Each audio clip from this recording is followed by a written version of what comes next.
Good evening, ladies and gentlemen. For Isaac Brown, Jake Fennell, I am Zach Austin. We are live here in Melbourne, Arkansas, Bearcat Stadium. Your Booneville Bearkats taking on the Melbourne Bearkats. Your Booneville Bearkats taking on the Melbourne Bearkats.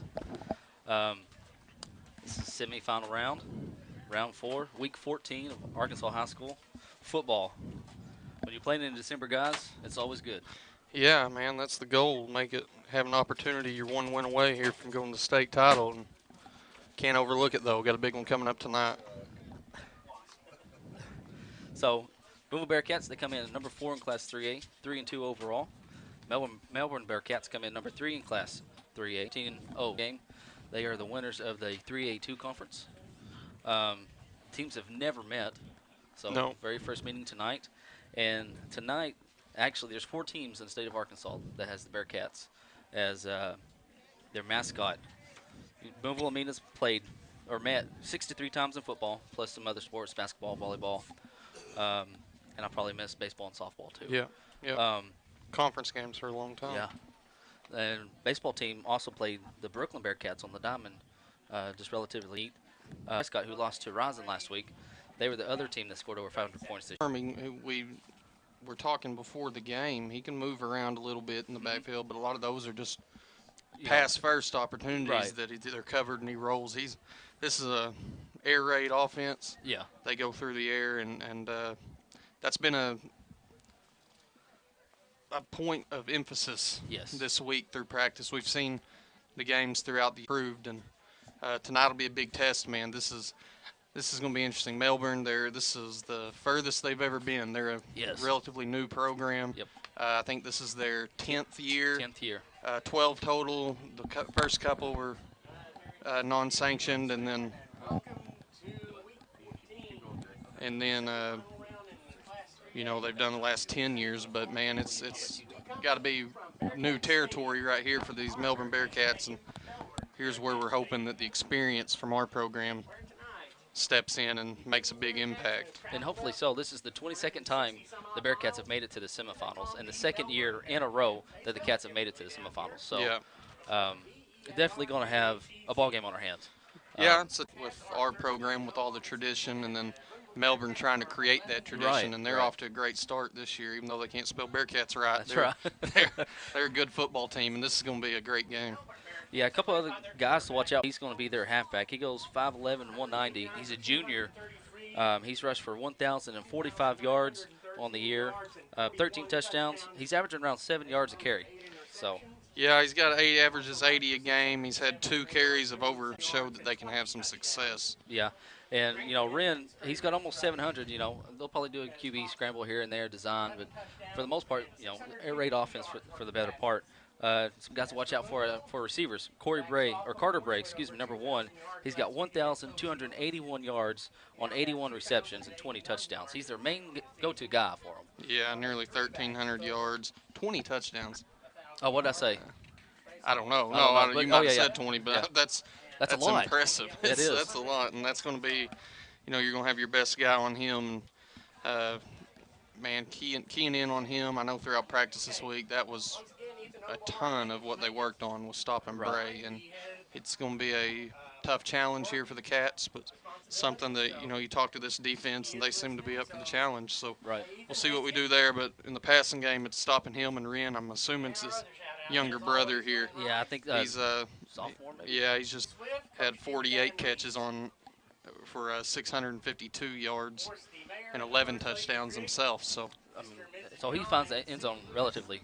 Quite a bit. Yeah, they've got to have some sort of connection there. Yeah. Growing up together, I'm sure. So that's got a couple guys, man, on that side of the ball that's a little bit scary, and somebody that the Cats are really going to have to keep their eye on tonight. Right. A couple guys to watch out for on defense for Melbourne. Number 12, Bean. He's got 98 tackles on the year with, let's see here, 6 tackles for loss, 3 sacks. He's also got an interception. Another guy to watch out for on the defensive line is number 72, Sawyer Hoskins. He's got 80 tackles on the year, 6 tackles for loss, and 3 sacks. He's also forced 2 fumbles and recovered 1. He's their guy up front on the defensive line to watch out for. Yeah, you look at these stats. I'm just looking through them. I was looking at them on the bus ride up here, and it's it's well balanced. Yes. They've yeah. got, I think it was 3 dudes that's got 3 sacks on the season, one with Yeah. 4, Mhm. 3 or 4 with 2. I mean, they'll get pressure. Now, obviously, that's teams that's going to drop back for the pass, you know, and then that. Even though last week we looked like we like to throw the ball a little bit, I Right. expect us to go a little more conventional tonight. And, Yeah. so the sacks won't come into as big of a play, hopefully. But the reason we bring it up is to show their athleticism. They're quick moving. Yes. Very They quick. get their ball hawks get to it quickly, and it'll be a tough challenge for that offensive line of the Bearcats to hold them It out will. and give her run game time to get going. Yeah. Got her captains out here on the field for both teams. For Melbourne, it's going to be number 3. That's their quarterback, Trey Wren. Number 2 is going to be Nathan Woodall. Number 79 is Campbell. And number 54, that's Rush. For your Booneville Bearcats, it's going to be number 50. That's Johnny Barnes. Isaac, you want to talk about that real quick? So the internet here is not very good, so I've had to drop the quality to 480, which is half of what we usually run it as. So it's going to be really blurry and pixely. So, and then as long as we don't lose connection and drop everything out, so Right. So hopefully we'll make it through this and we'll yeah, do the best. Yeah. Again, sorry, I mean, like That's Isaac something said, that it's we don't have any control no, over. it's and not. we always work to, give you the best quality we can, and, Yeah. and So it'll be no different tonight. But No. just an explanation as to why, if it's noticeable. I'm not smart enough to know if it's noticeable. And Isaac's explained it 2 or 3 times up here, and I still don't know. I just know we don't have very good internet connection, so it means I can't watch my Netflix That's probably what at it my is. house. Yeah, that's exactly. That's how I know the internet doesn't work. So Booneville Bearcats are going to be kicking off. The Melbourne Bearcats will be receiving the ball. The field here runs north and south. North is to our right, south is to our left, folks. So your Bearcats will be defending the south end zone. I'll tell you a couple stats for you Booneville Bearcats real quick. As most of you know, Mr. Dax Goff passed Ronnie Littleton last week, and he's got 2,081 rushing yards on the year. New single-season rushing leader, and get this, he's the 9th Bearcat to go over 3,000 rushing yards. He's sitting at 3,028 rushing yards, and he still has a whole nother year to go. And I got to thinking, Randon, he had, was it 42, 43? 4,243 rushing yards. Yeah, something So, like that, yeah. Around there. Dax could be closing in on that, I would think, sometime maybe next year, or as we'll see how tonight goes. Yeah, I doubt he reaches it tonight. but Right, boy, well, that'd be a sight to see. Here come your Cats running out on the field through the paper train there and about to get started. It's a big game tonight, guys. Very, very big game. But y'all usually know who to watch for on our teams. Dex Goff, you already mentioned him. Trace Hall's got 1,247 rushing yards on the year. Cody Elliott, 1,226 rushing yards on the year. Peyton Tatum, he's got 215 passing yards. Cats did have 100 yards passing last week. A couple guys to watch out for on the defense. Dex Goff leading the way with 86 tackles. And then followed by Dunn Daniel, who's got 54. Jace Washburn's got 41. Damari Poole's 56. So got a couple guys there for your Cats to watch out for. Cody Elliott, 47. Guys on the defensive line. You got David Higgs and Chase Plymell, Cameron Osborne. Lance Sims will rotate in some here and there. So those are your guys to watch out for your Booneville Bearcats. Mr. Almost said Grant Rodats, not Grant. Jason sent me a message about the pancake breakfast tomorrow morning. Yes, yeah. Lions pancake breakfast. So we ain't doing nothing tomorrow. Go get some pancakes from the Lion Club. Marcos Major to be kicking off for your Booneville Bearcats.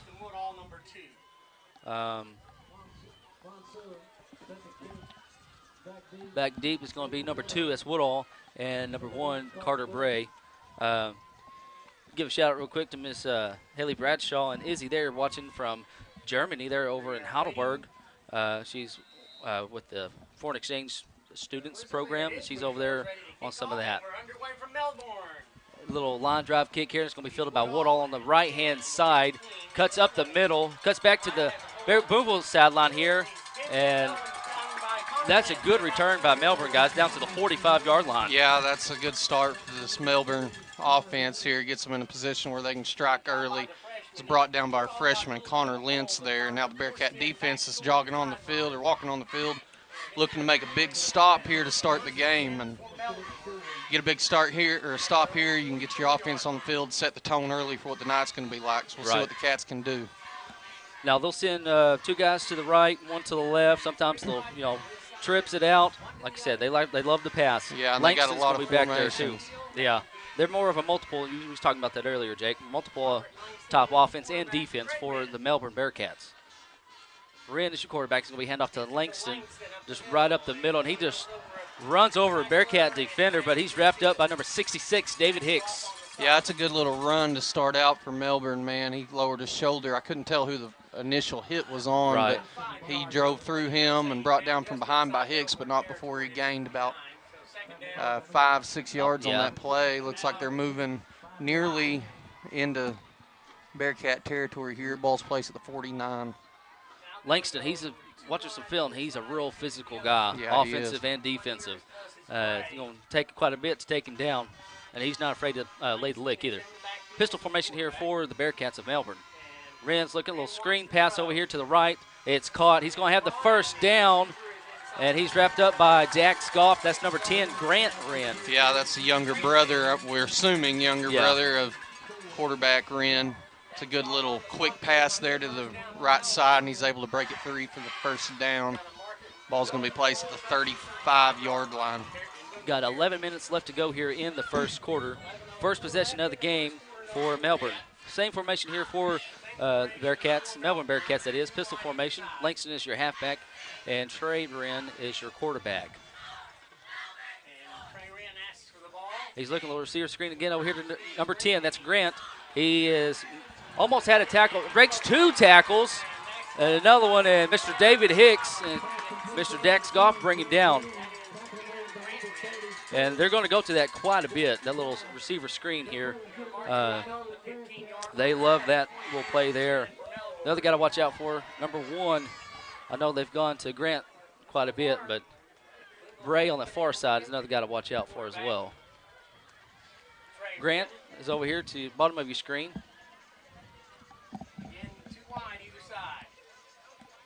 Pistol formation here.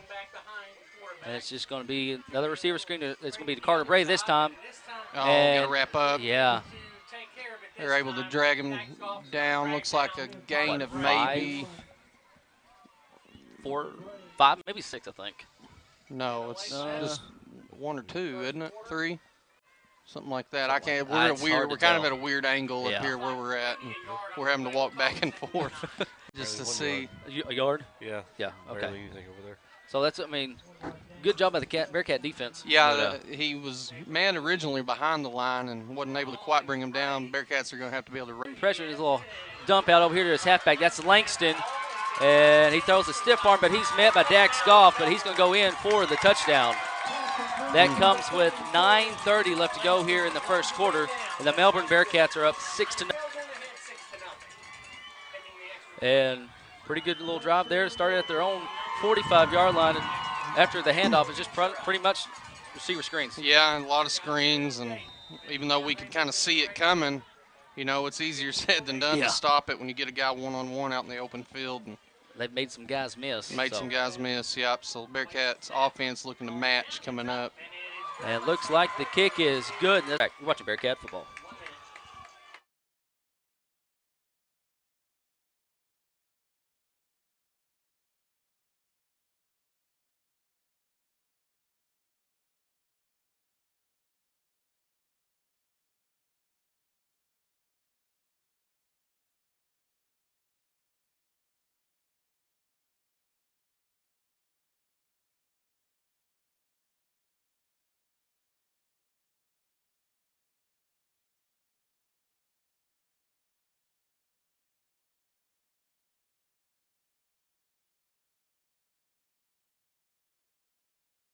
Back here at Bearcat Stadium here in Melbourne, Arkansas. Ventura to do the kicking.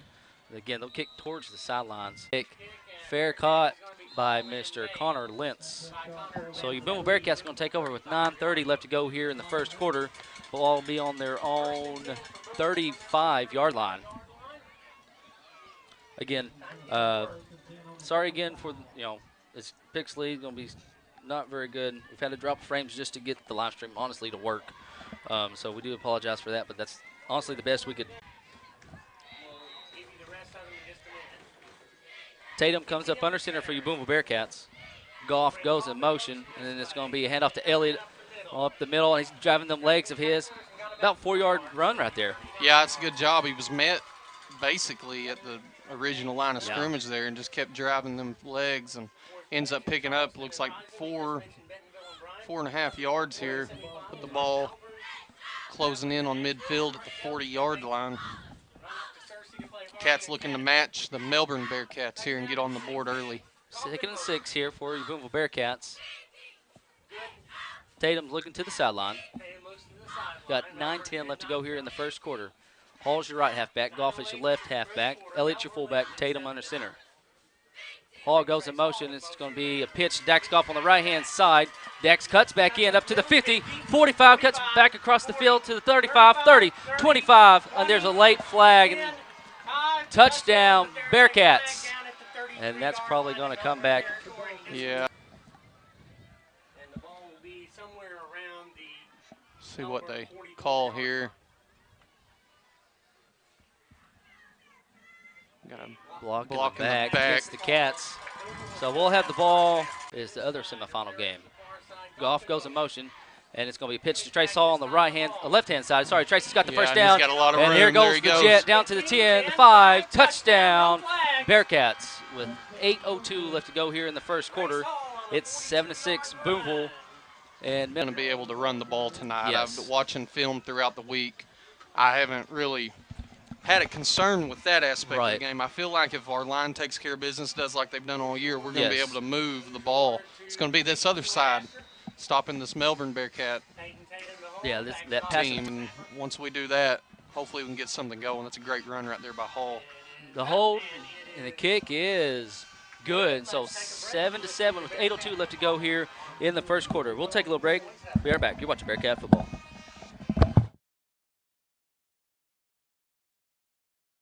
That's a good job. Ball's handed off up the middle to, that's 34, Robert Langston.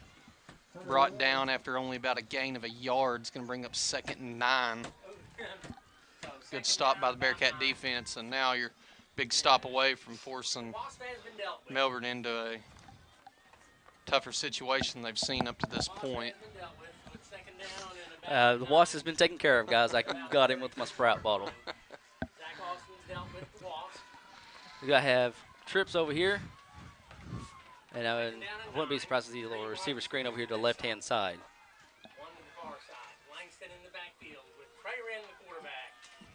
Wren's rolling out here to his left.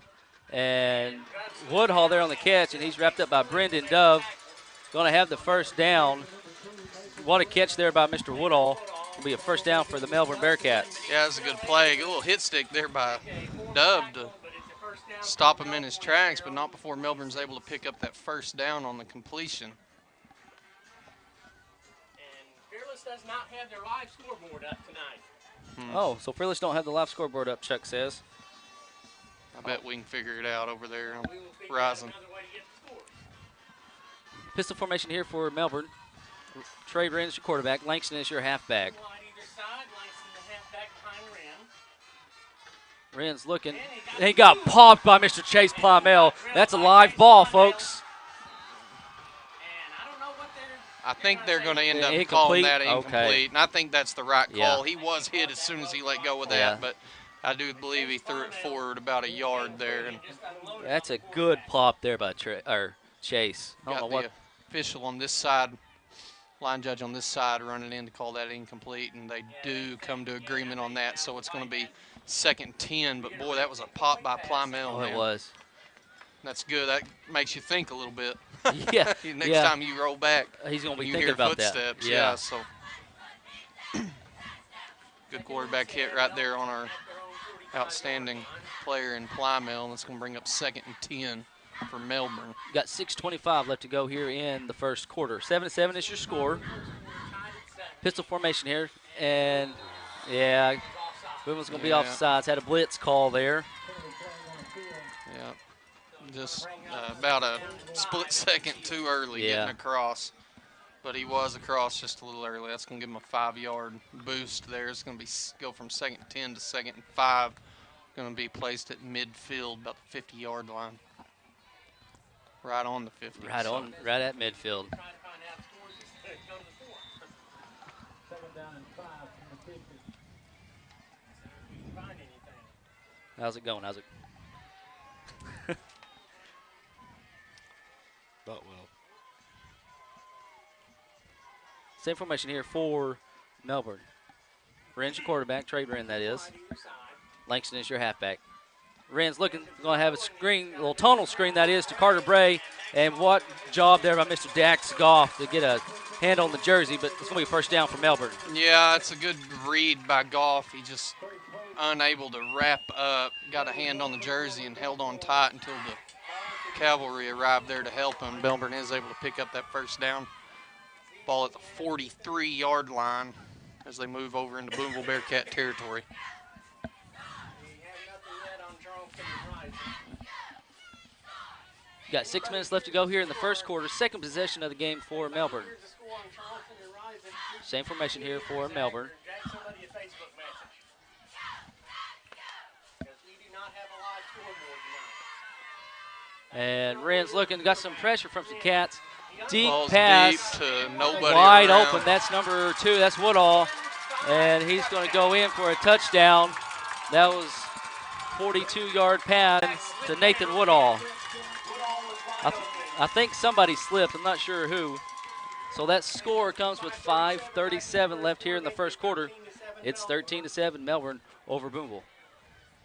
Sending the extra point by Ventura. Little swinging gate here. Ventura's going to be your kicker.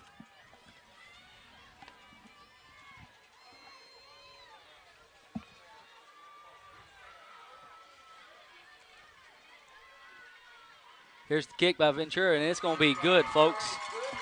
So with 5:37 left to go here in the first quarter, it's 14-7. Melbourne over the Booneville Bearcats. Yeah, well, that ended. Terrible internet.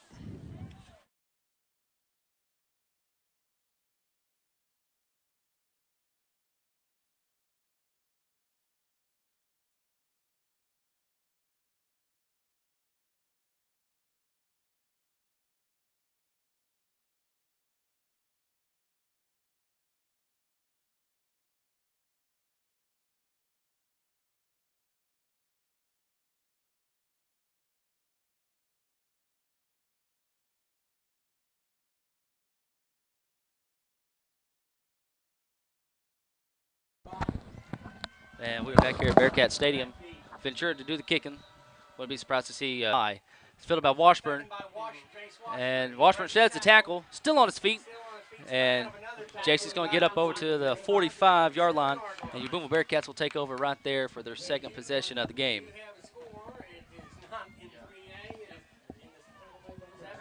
Year in a row we've been to the semifinals. Backfield guys. Yeah, he's and met gets as 3 soon yards. as he gets the ball in his hand, he's able to push through for gain of 3 there. That's a great job by Elliott. Makes something out of nothing. I got a score just came in on the Charleston Rising game. It's Charleston 6, Rising 0. Charleston 6, Rising 0 is the first quarter score. Washburn split out to the right. Brooks out to the left. Hall goes in motion for you Cats, and it's going to be a pitch to Dax over here on the right-hand Got a lot of room side. again. He does. He's got a hole right here. He's going to have the first down to about the 33, 32-yard line, wrapped up by number 12. That's Bean. Chase Bean. 4:54 left to go here in the first quarter. 14-7 Melbourne, but Booneville is in. Second possession of the game for your Booneville Bearcats. At the 32-yard line. And like you said earlier, Jake, this could be a very high-scoring game. Yeah, I hope so, man. It's 2 completely different offenses that have found different ways to score throughout the year. Ball goes in motion. He'll Tracy's going to get the get handoff on the left-hand side. Throws in a stiff arm. There's a flag coming in. And Tracy's going to go in for a touchdown, but this is going to come back. There's 2 flags, actually. There's one on the far side over there by the Bearcat sideline. Flags are around the 23-yard line. Yeah, and penalties are going to be something we've already seen a few tonight that have hurt us on both sides of the ball. We're going to have to limit these penalties if we're going to look to find a way to run away with this game. Looks like this is going to be against the Cats. And put it down at the 30. Did he give the call? He hadn't given it yet. Here he comes. Hey, here's the call. blocking the back He's declined. is declined in the hold. Face mask. Is it a face mask? Yeah. My goodness, I can't see. So I'm just wondering, did the back judge throw the face mask call, or was it the side judge? It's going to be a loss of yardage there. Back 10. It's going to be 1st and 20 now. Got 4:32 left to go here in the first quarter, guys. Elliott's your fullback. PT comes up. Yeah, that's a great job by Trace Trace. down man. the He's got it sideline. all- I He's think they're saying going to he's say him out at the 1 out yard at the line. one. Out at the 1. He was With tightrope 4:21. walking He that was. sideline for about 30 yards there. And it's a great job by Trace. You know, we're in a 1st and 20 situation. He's able to take it. One more formation. Trace in motion. Give it to Elliott. The first, it's 14-13. Melbourne over Booneville. 14-13 with the extra point to come from Major. Confirmation of that Charleston 6-0 score on a Facebook message. Major to kick the point after. Major to do the PAT. His snap's good. The hold's good. Kick is up. And it is good. 1 minute break. You're listening So 4:17 left to go here in the first. It's a 14-14 game. We'll be right back. You're watching Bearcat football.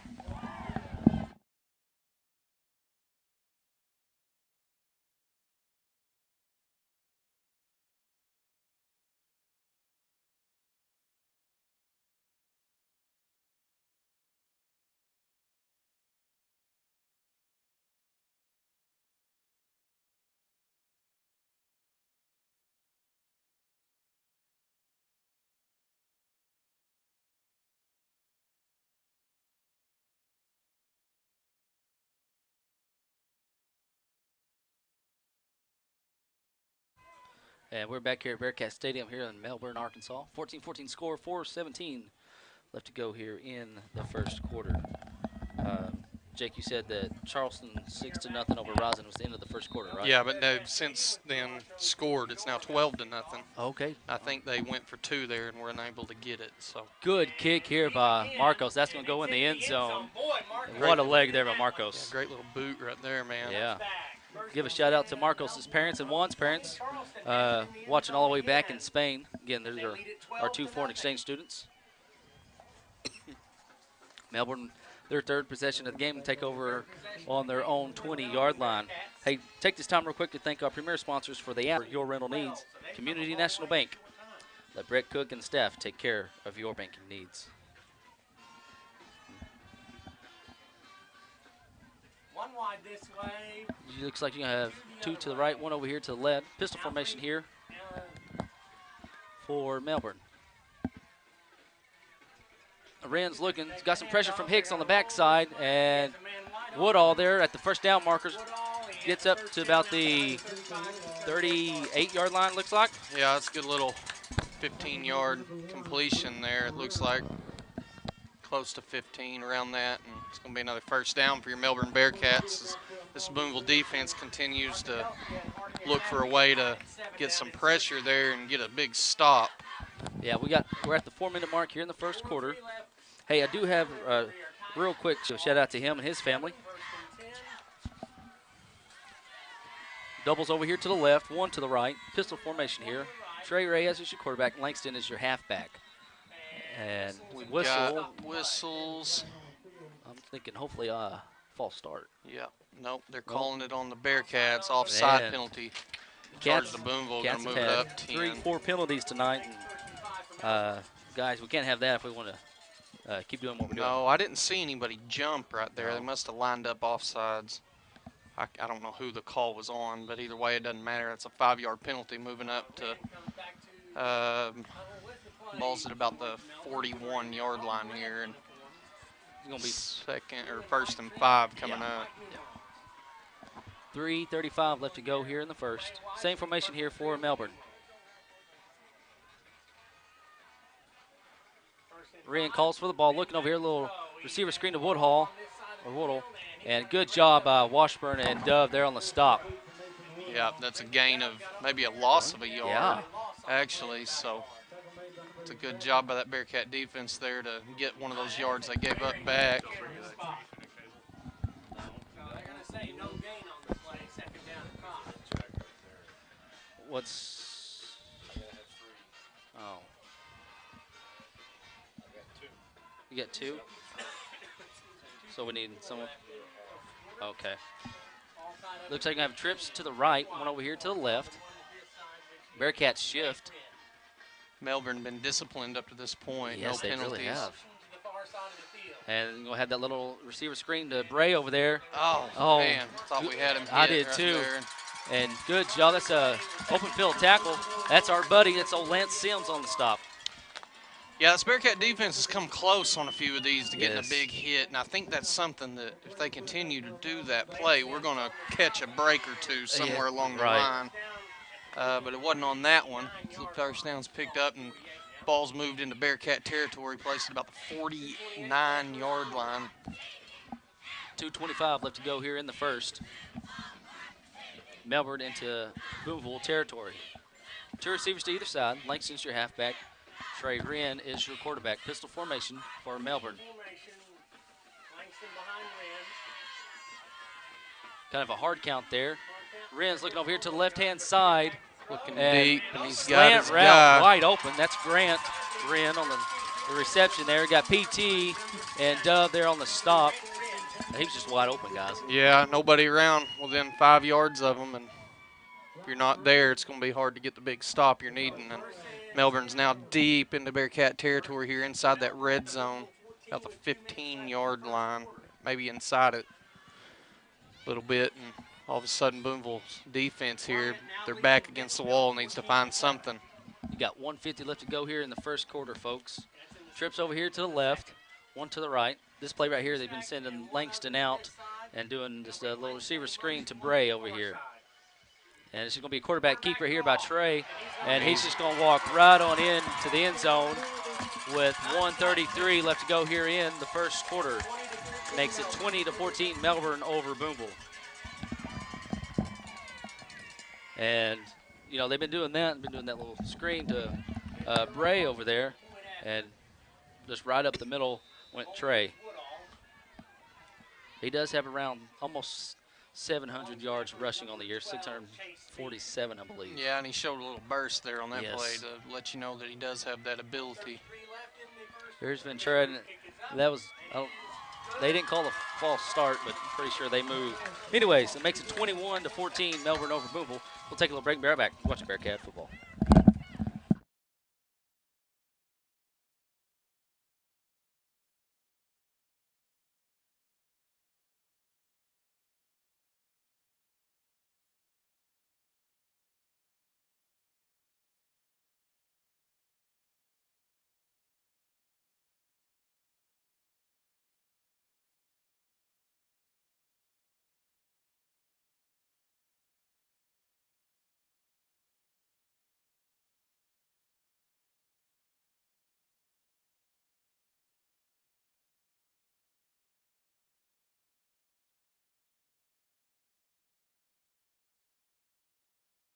And we're back here in Melbourne, Arkansas, at Bearcat Stadium.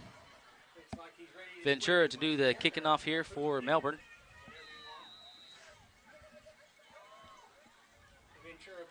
Little pooch kick again over here. Washburn's going to field it at the Bearcat sideline.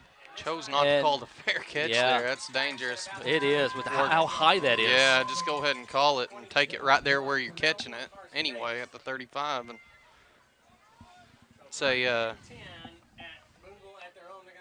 it's going to be Booneville's ball now, placed at the 34-yard line. They're It looks like we're going to just be doing a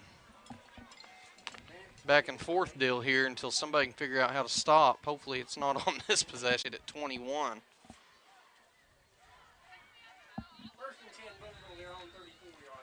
Bearcats are going to take over on their own 34-yard line. About 1:15 left to go here in the first. Hall goes in motion. It's going to be hand off to Dax Goff over here on the right-hand side. And Dax is just turning them legs. He's going to have about 4 yards there. Yeah, that's a good job by Dax. He was first met by number 5, that's Sean Warden. Great cable. And Dax is able to drag him for a gain of about 4 before he's finally drugged down. It's going to bring up 2nd and 6. Nashville leading Melbourne 19-7. 4A. PT under center. Ball snap handed off to Elliott up the middle, and he's got a lot of room to run. He's able to pick up the first down across the 45. Ball's being placed at the 45-yard line. Needed to get to the 44, so that'll be a first down. Chains will move, and it'll be a fresh set of downs here for Booneville, 1st and 10. Yeah, that's a good run there by Elliott.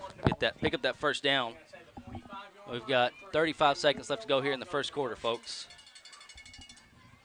Cats will have to run the play. Play clock is at 17 seconds. Play clock at 17. Plenty of time for Peyton Tatum. Tatum looking to the sideline, down to 12 seconds now on the play clock. Plenty of time. We'll get up under center here. And 6 seconds on the play clock, 17. Goff goes in motion. This will be the keeper by PT. He lowers his shoulder. He's going to get about 3 yards there on the carry, and that's going to be the final play of the first quarter. It's going to be 21-14 at the end of one. Melbourne over Booneville. We'll take a little break and be right back. You're watching Bearcat football.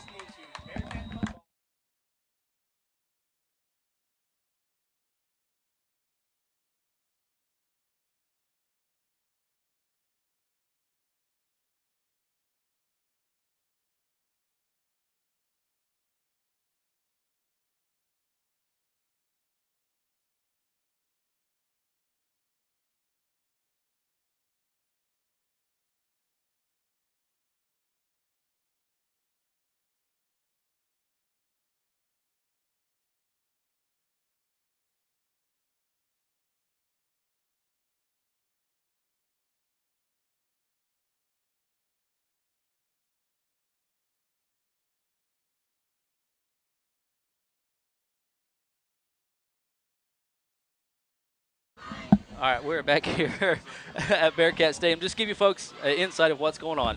All right, we had to drop the frames per second to get the live stream to work. Isaac's hot, we're trying to go off Isaac's hotspot here, and it's a little slow. We do have a couple Ethernet cables. Isaac's running to the truck real quick. I am running the camera, so if something messes up, I apologize. you might find out real quick that Isaac is the brains behind this whole situation. Y'all may find out if real you didn't quick. know already, but we're going to give it a go here, and I'll try to help Zach here. With Yeah, this is real touchy here, so. Tatum's going to get the ball under center here, pitch it over to, I believe, Trace Hall over the right side. He breaks a tackle, and he's brought down after a gain of about 4 yards. It's going to bring up 3rd and short, about 3, 3rd and 3 on the play. Pretty good little run right there by Yeah, Trace. it was about 3rd and 4. Trace is able to juke a guy there in the beginning of that run to open up a little room out ahead of him, but he is brought down before he could get to that yard needed. So he's got a long 3, a short 4 here coming up for the Bearcat offense. Looks like Tatum's under center, and Goff goes in motion. Dax gets the ball on the right-hand side. He's going to have the first down. Still on his feet. Down to about the 15. Oh, I'm sorry, that's 25. 20-yard line. Sorry, I am looking through the camera here. I'm playing a video game, actually. Yeah, that's a great run right there by Dax, man. He was met at about the line to gain, about 4 yards, and he ends up all the way inside the 20. Maybe just short of the 15-yard line there. It's going to be 1st and 10. Tatum gets the snap, hands off to Elliott up the middle, and he's met after maybe a gain of 2 or 3 yards on the play. He's going to bring up 2nd and looks like 2nd and 7 or 8 here. Hey, let's give a shout out to those big old hog mollies up front. There's only 2 teams in the state of Arkansas that had 3 1,000 yards of rushers. That was sent out by Arkansas Sports, High School Sports Network. That's Booneville and Lamar. So we'll give you a shout out to the lineman here in just a little bit. As Goff goes in motion, gets the pitch on the right-hand side, throws a stiff arm up. And you don't see that much right there, guys. No, Jake. you don't. That was a good job flocking to the ball there. And looks like he gained maybe a half a yard on that play. And now we get a long 3rd down coming up as Booneville's looking to match Melbourne. Booneville defense unable to find an answer up to this point. Best answer is to score on your end. Yeah. And keep this thing close. Goff's going to go in motion. PT looking to the sideline. Your center is going to be number 75. That's Lance Sims Your right guard is going to be number 55, Brett Willing. Your right tackle is number 70, Cameron Osborne. Goff goes in motion. And then we pitch over here to Trace. Yeah, and that's the pitch. The whole thing was just a little off right there. And pitch was behind Trace. He had to come back to it, and that's going to be a big loss of about two or three there. So now you got a dangerous 4th and 9 coming up. Booneville looking to maybe go for it here. Yeah, I think you have to go for it. We haven't showed throughout the year that we'll kick a field goal. So big play right here. Yeah, big play, and I'd look for a hard count maybe with a timeout coming. Yes. After it to draw something up and figure out exactly what we need here. Give a shout out to your left offensive side of the line. That's number 58, your left guard. That's Big Country. It's Matt Obar. Left tackle is going to be number 50, Johnny Barnes. Dunn Daniel, number 5, will be your tight end. And the Booneville Bearcats are going to take a timeout. We'll take one with them. We'll be right back. You're watching Bearcat football.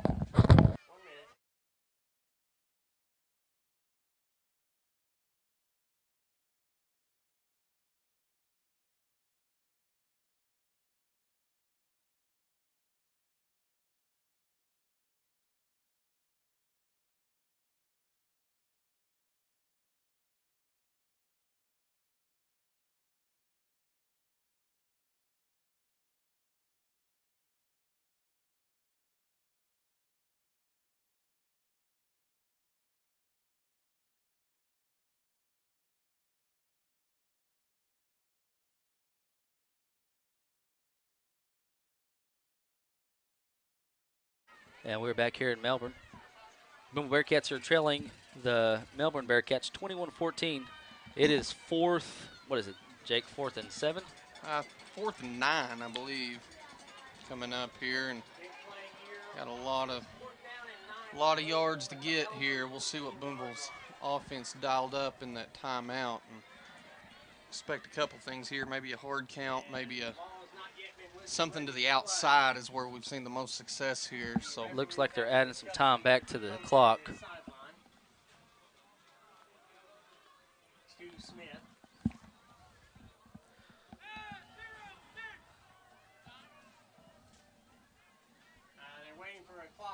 There they go. Added 3 seconds to the clock. It's 9:06 left to go here in the first half. 4th and 9 for you Booneville Bearcats. Big play right here.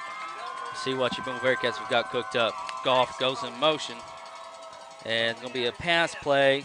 Pass the Hall back there in the back of the end zone. And did he incomplete.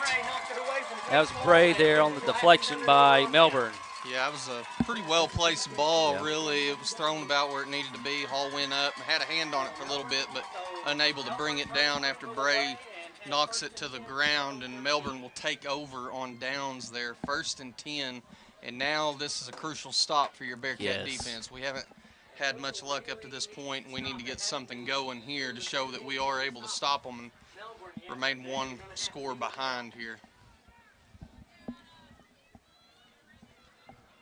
So this is going to be the 4th possession of the game for Melbourne. Still 14-7, Bryant over Bentonville in the 7A. Oops, wrong button. Sorry, folks. Again, I'm still running the camera, so bear with me. Ren's your quarterback. Langston is your halfback. And it's just going to be a handoff, and he's just going to be swarmed, guys. What a play there. Nothing going there. That's going to be a big loss of about, I don't know, they're still moving it about 2-3 yards there. Got them behind the sticks now, and that's a good start to this possession. You know they're going to go to the air from here on out. Right. Booneville's secondary looking to come up with a big play here to keep this Bearcat offense on this side of the field. So, 2nd and 13 coming up. How much time we got left here? 10, 20, or 8:25. 2 receivers to either side.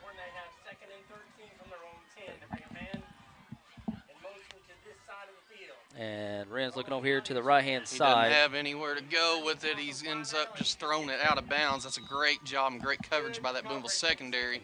And now we've got him where we want him here in this 3rd down situation behind the sticks, looking to get that big stop. Great coverage right there by our secondary there. Good pressure by the Bearcat defensive line to force him to let that thing go out of bounds. Third down, 3rd and long coming up.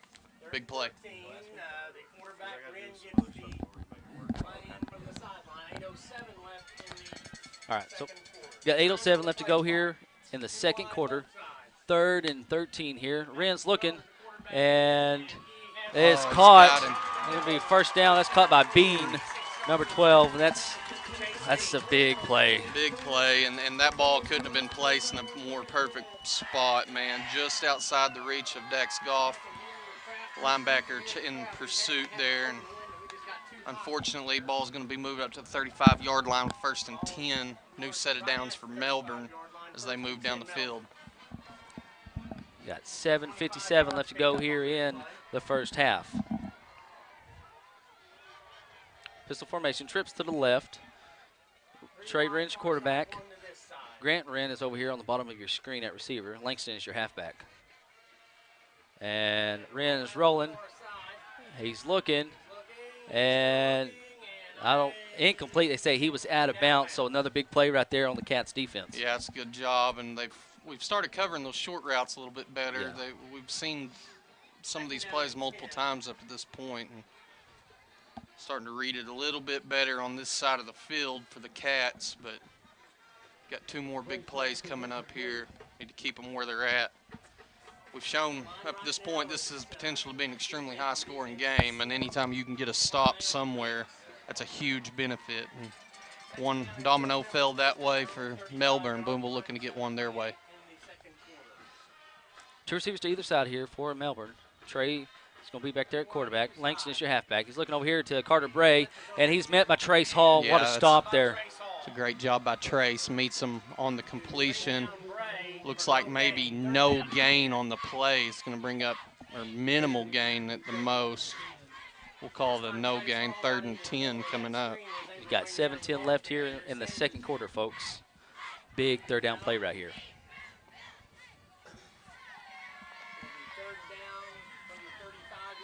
Got any score updates, Jake, about the Charleston game? Looks like we're going to have Nope, not yet. Okay.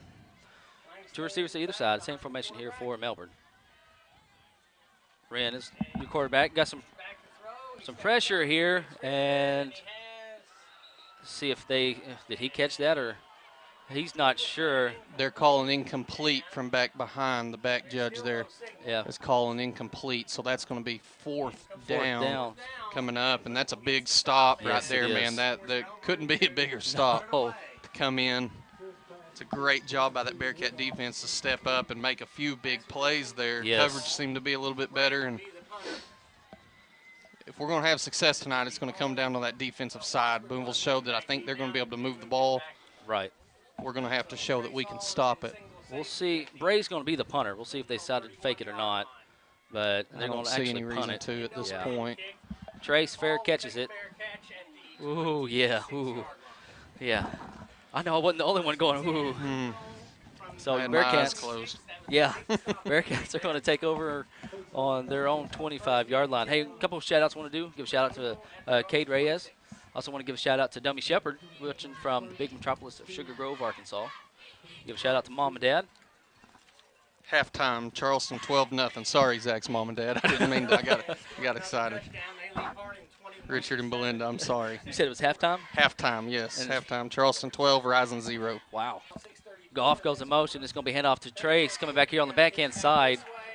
And Yeah, it looks like maybe no gain on the play. 2nd and 10 coming up.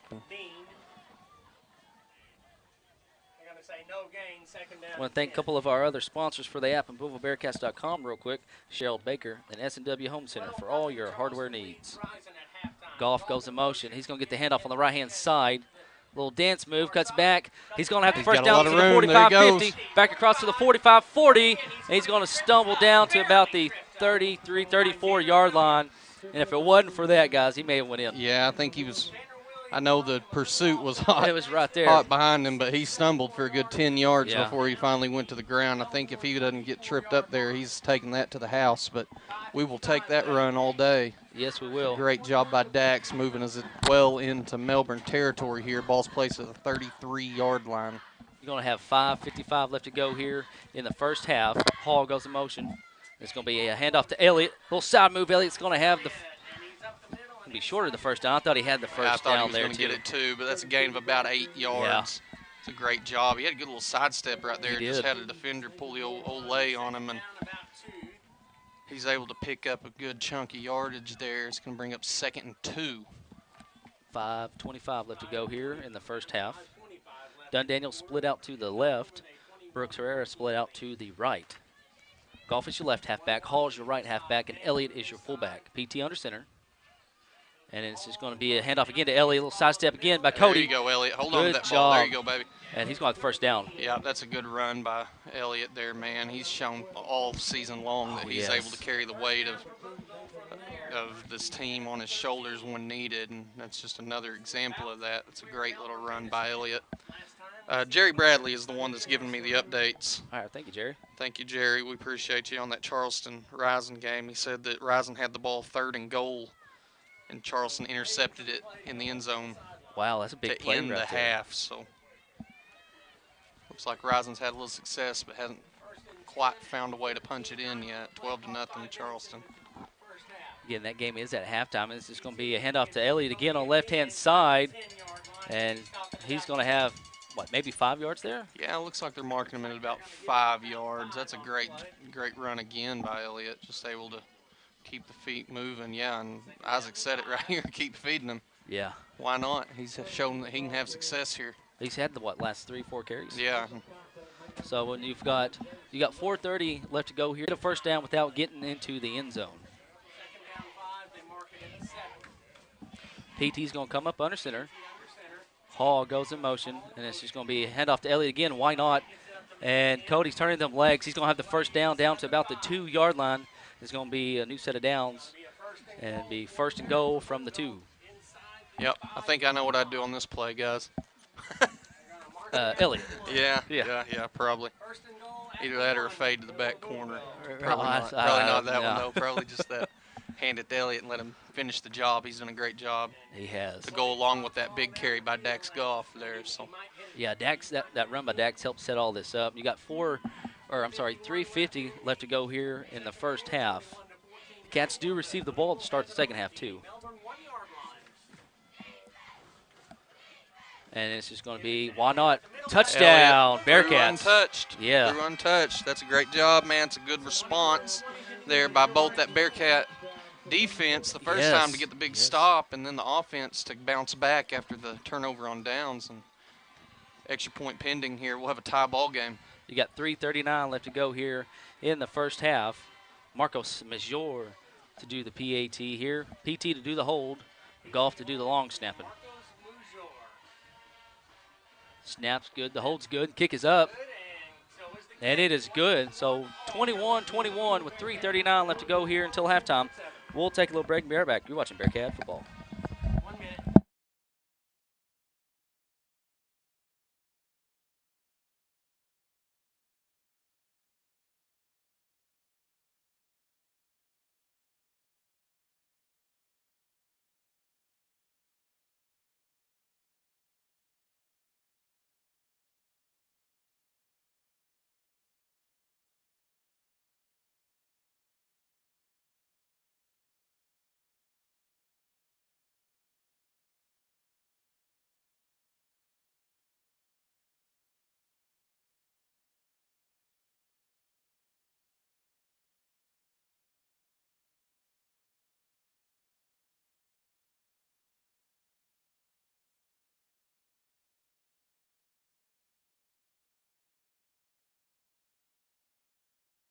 And we are back here at Bearcat Stadium here in Melbourne, Arkansas. Booneville Bearkats and Melbourne's all tied up 21-21. That Cody Elliott went in from 2 yards out, untouched. Marcos to do the kick in here. He's already kicked one into the end zone. High kick. Yeah, a little pooch and, kick. And Nobody touches. there. Does Grant take a picks good it up. bounce, man, and there's nobody in front of him here. And, hey, got to give a shout-out to our foreign exchange student, Marcos, right there. Good open field tackle. Yeah, and if it's not him, who's it going to be on that play? You know what I mean? Yeah. He's that last line of defense there, and he's able to step up and get the big stop Looks like they're going to place that thing right at the 50-yard line, so great starting position for Melbourne. Yeah. I'd tell you how much time's left, but I have no idea. I can't see it from where I'm at. I've been trying this whole game. You got 3:32. They do have all three of their timeouts. 3 minutes and 32 seconds left here until halftime. Booneville looking to build off of that last defensive possession where they were Yes. able to hold them to a 3rd and long and give up the play, but the next time hold them on that 3rd down, force the punt, looking to build off of that. Looks like Bray's going to be your H-back on the left side. Trey Wren is your quarterback. 12 seconds left on the play clock. And it's just going to be a pass over here to Bray, and wow, what a grab. Yeah. He just went over the head of Brooks and just grabbed it, honestly. Yeah, Brooks is in pretty good position there, but he doesn't have his head turned, not able to get his head turned around, and he out-jumps him, able to come down with a good little catch there to pick up that 1st down. 3:26 left to go here until halftime. New set of downs for Melbourne.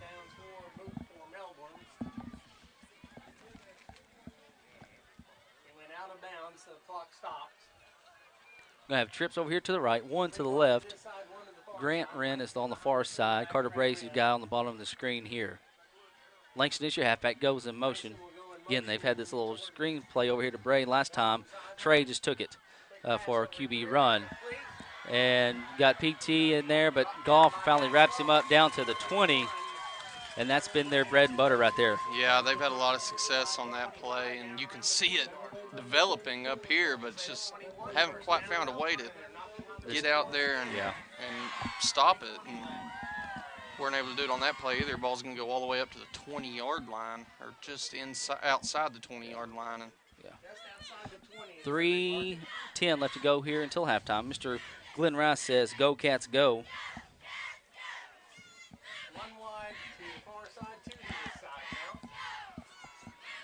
Two receivers over here to the right, one to the left. Langston is halfback, pistol formation. And there you it's go, intercepted! Done, Daniel. What a play. They're out there by the Cats defense. I could see it coming, man. It was just a slow developing play. Oh, my gosh. I think I screamed in everybody's ear. I think sitting at home, me and Zach just Sorry. busted your computers out. Yeah. Your camera's blurry, and then we just broke the sound. But so we're going to go old school. But we're fired up, and that's a great job. Great job by that Bearcat defense. And what do we got on the clock? We've got 2:49. We've got 2 timeouts. There's 2:49 left until halftime. And remember, Booneville gets the ball to start the second half, so we punch one in here and hold that score. We've got an opportunity to make something happen here. Hall goes in motion. It's going to be hand off to Elliott again on left-hand side. Great job. Cody's going to have the first down. Still on his feet. Hold on to the ball right there, Cody. Good job. Down to the 40, 42-yard line. What a run by Cody. Yeah, man. He's just a hoss tonight. Oh, he is. We had a flag come in way late. I'm not sure what it's going to be on. It's usually that's a holding or something. Or something after the play. Yeah, he's pointing to the Cats. So we'll have the first down. Well, they're still talking. I didn't see it. You can't see a lot up here anyway. It's going to be stepped off against Booneville. Probably going to be some sort of unsportsmanlike penalty or something like that. I had to guess the way they're. Whitehat's giving Dog the call over there, and we're waiting for the call ourselves. That hurts. We've had 3, 4 penalties. Now, it'll still be first down, correct? So yes. So it will be first down. Just pretty much right back where we were. Well, it's going to be 1st and 5. Is what it's looking like. Yeah, 2:39, and there's still. I don't. That's even. We're lined up to run a play, and our officials are huddled up, trying to decide what the call is. And what the call is, where the ball will be spotted, and first down and how much. We didn't get a call up here, so something dead ball and unsportsmanlike call, some way or the other. So it's going to be 1st and 10. with 2:35 left to go here until halftime. PT under center. Hall goes in motion, and Tracy's going to get the ball. Throws a stiff arm, and he's going to be drugged down. I believe that's number 6. That's C. Get up to the ball quick here and run a play, save one of those timeouts. Yeah, we got 2:15. Loss of about 3 or 4 yards, going to bring up 2nd and 13. Clock is still ticking, closing in on 2 minutes. Yeah, we're at the 2:04 mark. Going to have 2 receivers split out to the right. That's Washburn and Brooks. PT under center. Hall's your right halfback. Goff's your left halfback, and Elliott's your fullback. Goff goes in motion and it to cuts him. back inside. Yeah. Maybe 4 yards there on the carry. Yeah, it looks like a gain of about 4, and the clock is ticking, man. You're in a position here where maybe you try to bust one deep, and if you don't get it, you force Melbourne to burn one of their timeouts. Right. If you do bust one pretty deep, you use one of yours as the drive's still alive. We got 1:20 left to go here until halftime. Cats still have both of their timeouts, and Melbourne has all 3 of theirs. Goff goes in motion. Be a pitch over here to Trace Hall. He's got the block from Goff. Trace heads to the sideline, and he's going to be pushed out of bounds about the 30.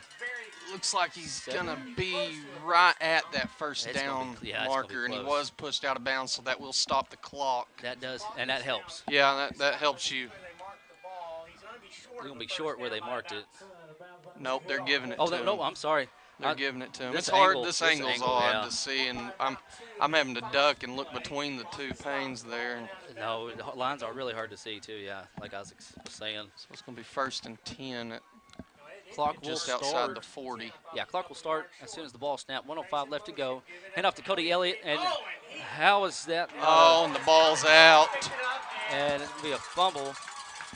How is there not a flag or a face mask on that? We thought it was How going did to be it a not? face mask call up here, but no flag comes out, and ball's punched out, and that's an Man. unfortunate situation there as we're giving Melbourne the ball back in their own territory. Yeah, I don't. No, they're saying he grabbed his shoulder pads. Yeah, and I don't know, they may have, but He may have, it but- looked like a handful of face masks Yeah. here. I can't say it for certain, though. It will be Melbourne's ball after the unfortunate turnover there, placed at the 32-yard line.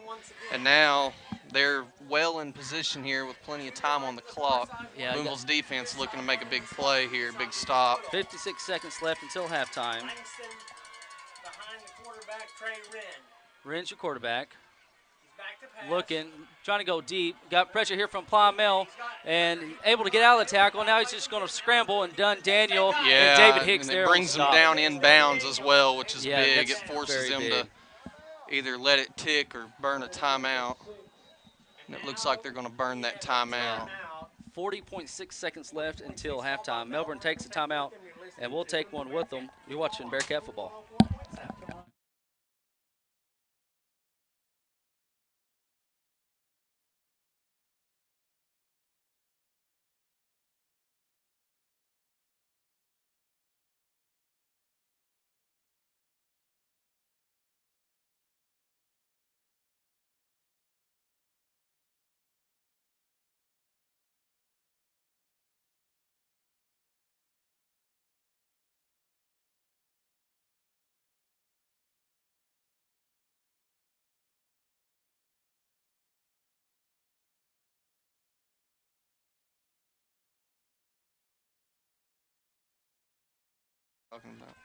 We are back here.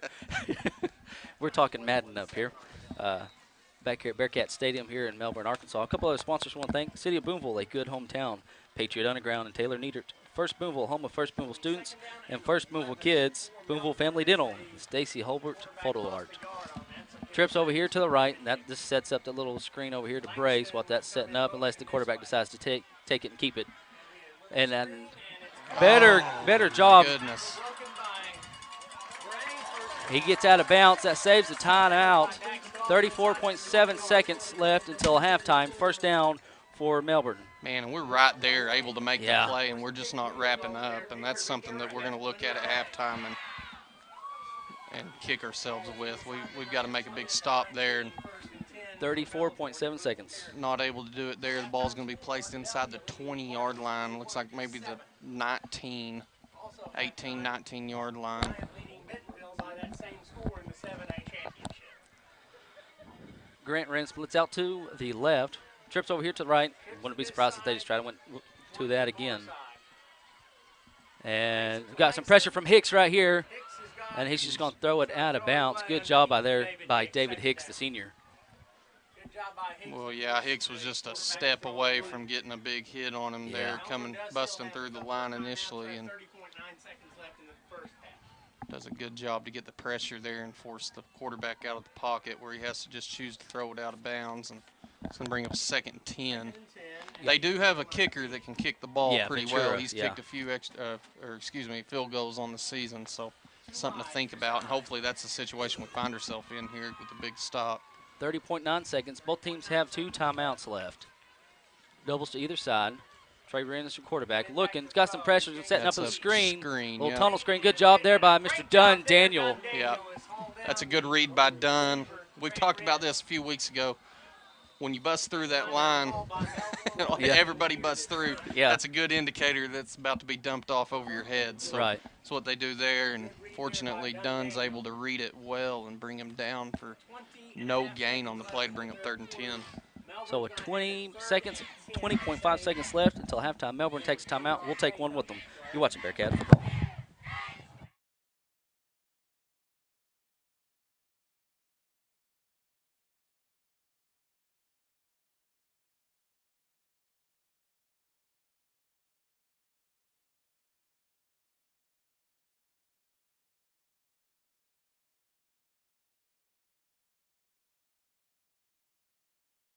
And we're back here at Bearcat Stadium, live from Melbourne, Arkansas. 21-21, folks. 20.5 seconds left until halftime.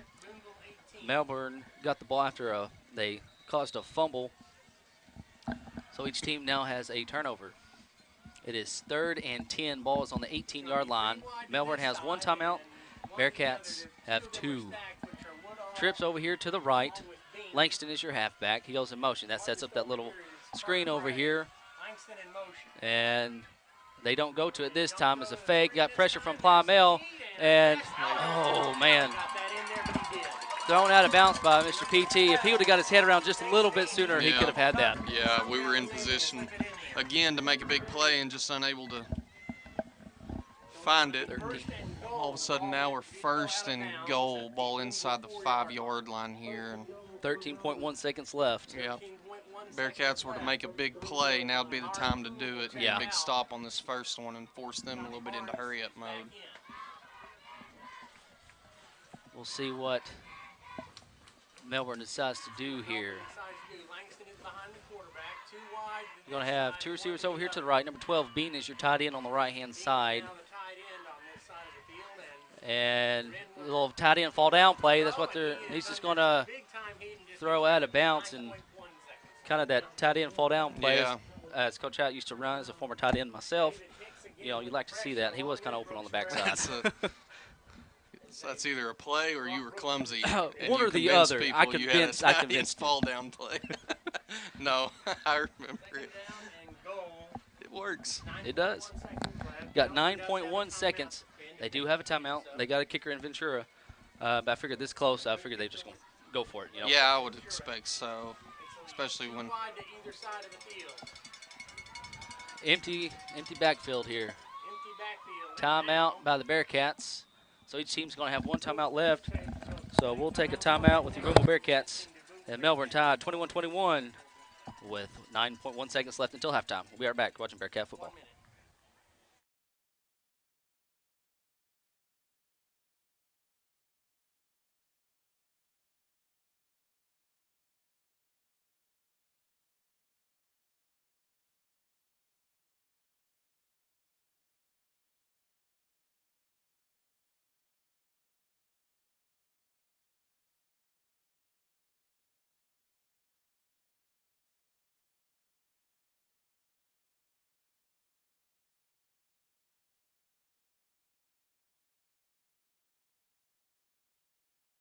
And we're back here in Melbourne, home of the Melbourne Bearkats. 9.1 seconds, folks, is left until halftime. It's 21-21. Both teams have one timeout left. Ball's on the 3-yard line. It is second down. Very big play right before halftime. Second down and goal for Melbourne at the Booneville 3-yard We'll see line with what 9.1 Melbourne seconds decides to left. do here. They wish to Going to have trips to the right, one to the left.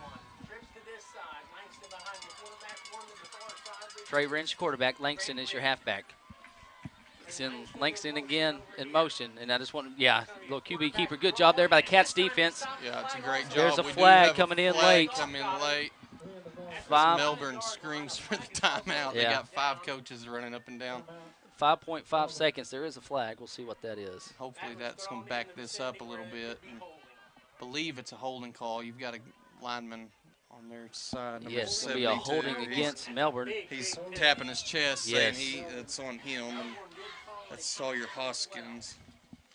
Number 72, that's their big defensive tackle and offensive Yeah, lineman. he is a big boy too. He's athletic, moves well, but right there gets wrapped up a little bit, or a jersey pull or something. That's going to help your Bearcats back it up all the way to the 15-yard Yeah. line, and now Kind of opens the playbook. yeah, a it little. opens up. You got more room to work for your receivers, but you're out of timeouts now, so you're either doing something or you're attempting the field goal, and that looks like what they're going to do here, bring out that field goal kicker. So we'll see if the Cats can block one. We've been close. Hall's been close this year to blocking a couple. I think we've got maybe one block BAT. I'm thinking. 5.5 seconds here. And we'll see. So 3rd and 15 from the 15. Ball sitting at the 20-yard line, where the tee is. It's actually about the 20.1-yard line. Ventura. And Oh, almost, just but about. hey, that went in. It went in, but boy, I don't know how it wasn't blocked. It looked like Yeah. that ball went through the defender. Yeah, It's a good job by Ventura to give Melbourne the lead. yeah. 3.8 seconds. But I will say 2.8 this. seconds. I will say this. That's almost a win for your Bearcat Yes. defense. I mean, Yes. I know you give up the points that lead to it, but to give them such good field position, and then they get in 1st and goal about Yeah. the 3-yard line, and you're able to come out of that with just 3 points. Right. You'll take that. That's a win for the Bearcat defense, and gives you an opportunity. Now you go down and gives you a little bit of a swing on the points where you can score a touchdown and hold the lead up to this point, and that could be a benefit as the game progresses. And they're just going to wind the clock till halftime. So at halftime, Melbourne's going to be up 24-21 over your Booneville Bearcats. Just to give you heads up, folks. Isaac has a couple of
And we are back here, Bearcat Stadium here in Melbourne, Arkansas.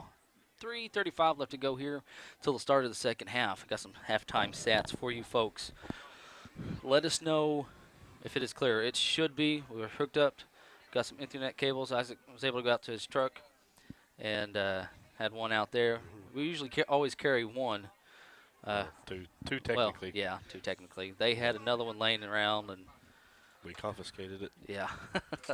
So, thank you for bearing with us through all that. Again, we do apologize, but on to the stats, fellas.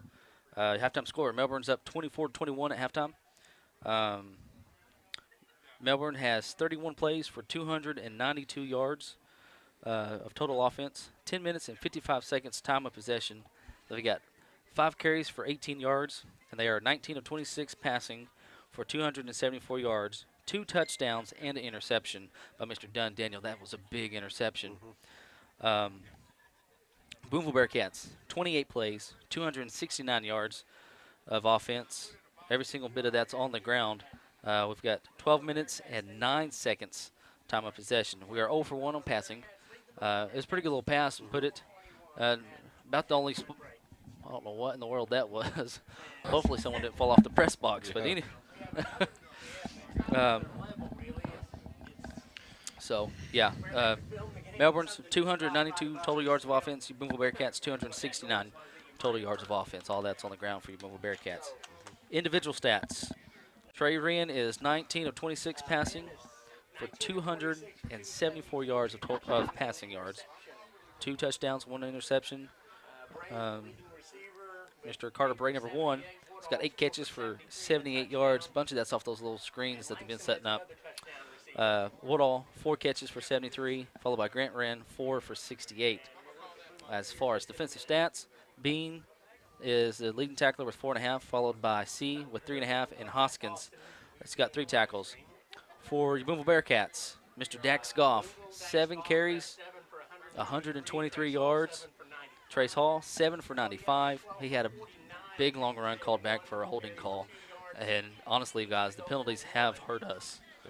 Been at crucial times. Yeah, and that's something we've, you can say it, and it's not like we don't realize it. Right. We know that we've got to get it cleaned up on the penalty side of things, and hopefully this half would come out going a little bit cleaner game.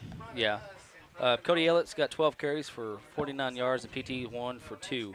Dax Goff is your leading tackler with 7.5. Brendan Dove's got 3. Trace Hall, Dunn Daniel all have 1.5, and Dunn's got the interception. Again, Dunn got that big interception right there towards the end of the first half. Cody gets a handoff, goes off the left-hand side, been running good, and they get him. We thought maybe by the face mask. They saying we couldn't really tell, honestly, folks. Said grabbed him by the shoulder pads and jersey, slung him around. Cody stabled himself, and they was able to punch the ball out after he reset himself.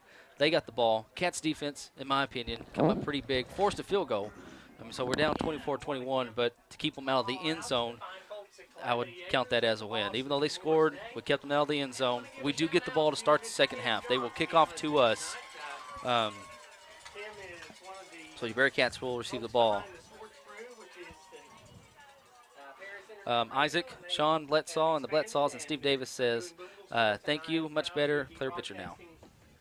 Go Cats. When you got a genius working the computer. That's right. I'm not a genius. Well, He's you're close to humble. it. He's a Yeah. humble genius. Someone's wanting to know, Jen's wanting to know the Charleston score, Jake. It was 20-0 last update I got. Mr. Bradley there updated me. 20-0. Charleston also on the next possession recovers a fumble and could have had a scoop and score, but falls to the ground. So it's Charleston up 20-0, and they do have the ball in pretty good position to add to that. So it's looking pretty good for Charleston over there. They're already probably at least midway through the third quarter. Yeah. Ball Again, doesn't go in the air on Rising's side, so No. it Yeah. goes pretty quick there. Of Yeah. course, it doesn't go on the ground here either. But either way, they're moving a little bit quicker than we are. Right. Mr. Glenn Rice says, come on, Booneville, let's take state. That's what's on the line, fellas. Yep, Whoever that's- wins here, look like it's going to be playing Charleston. Yeah, and man, this has been about like I expected it to be. Yes. Yeah. Saying, Close game. and I think the majority of Booneville felt that as Right, well. That yeah. we knew we were coming in. We've put a lot of miles on those Oh, buses yes. this last couple of weeks, man, and these kids have been all over the state and continue to come and show out every week. And but as you go deeper in the playoffs, you know your competition you're playing is going to keep improving. It keeps going up a Man, level. that's a testament to our kids and how hard they work, and hopefully that hard work pays off for them here in just 30 minutes and an hour, and we'll see. But man, I'm excited for this second half. It's about to get yes. started here. It's going to be a good game, and it's looking like it's going to come down to the wire here. So Maybe whoever has the ball last. yeah, and hopefully you get a stop. Right, hopefully we're wrong and we score here and Right. get it back, score again, and take control of this game. But with what we've seen up to this point, this is going to come down to the end, and it's going to be an exciting game for both teams. Hey, I want to give a quick shout out. We got a very good turnout from Booneville. Got the band over here to the left, folks, and those little kind of, I guess, auxiliary bleachers is what Chuck called them. There's their visitors' bleachers, and we got more people off to the right standing up. So thank you to everybody that came out. Thank you to everybody that's watching right now, and to the community for, the past couple weeks, helping get the charter buses. Because back when I was in school, we rode the school buses across the state. Yeah. That's a long, rough trip. It but is, and that's it's rough. nice on these buses, and something that memories.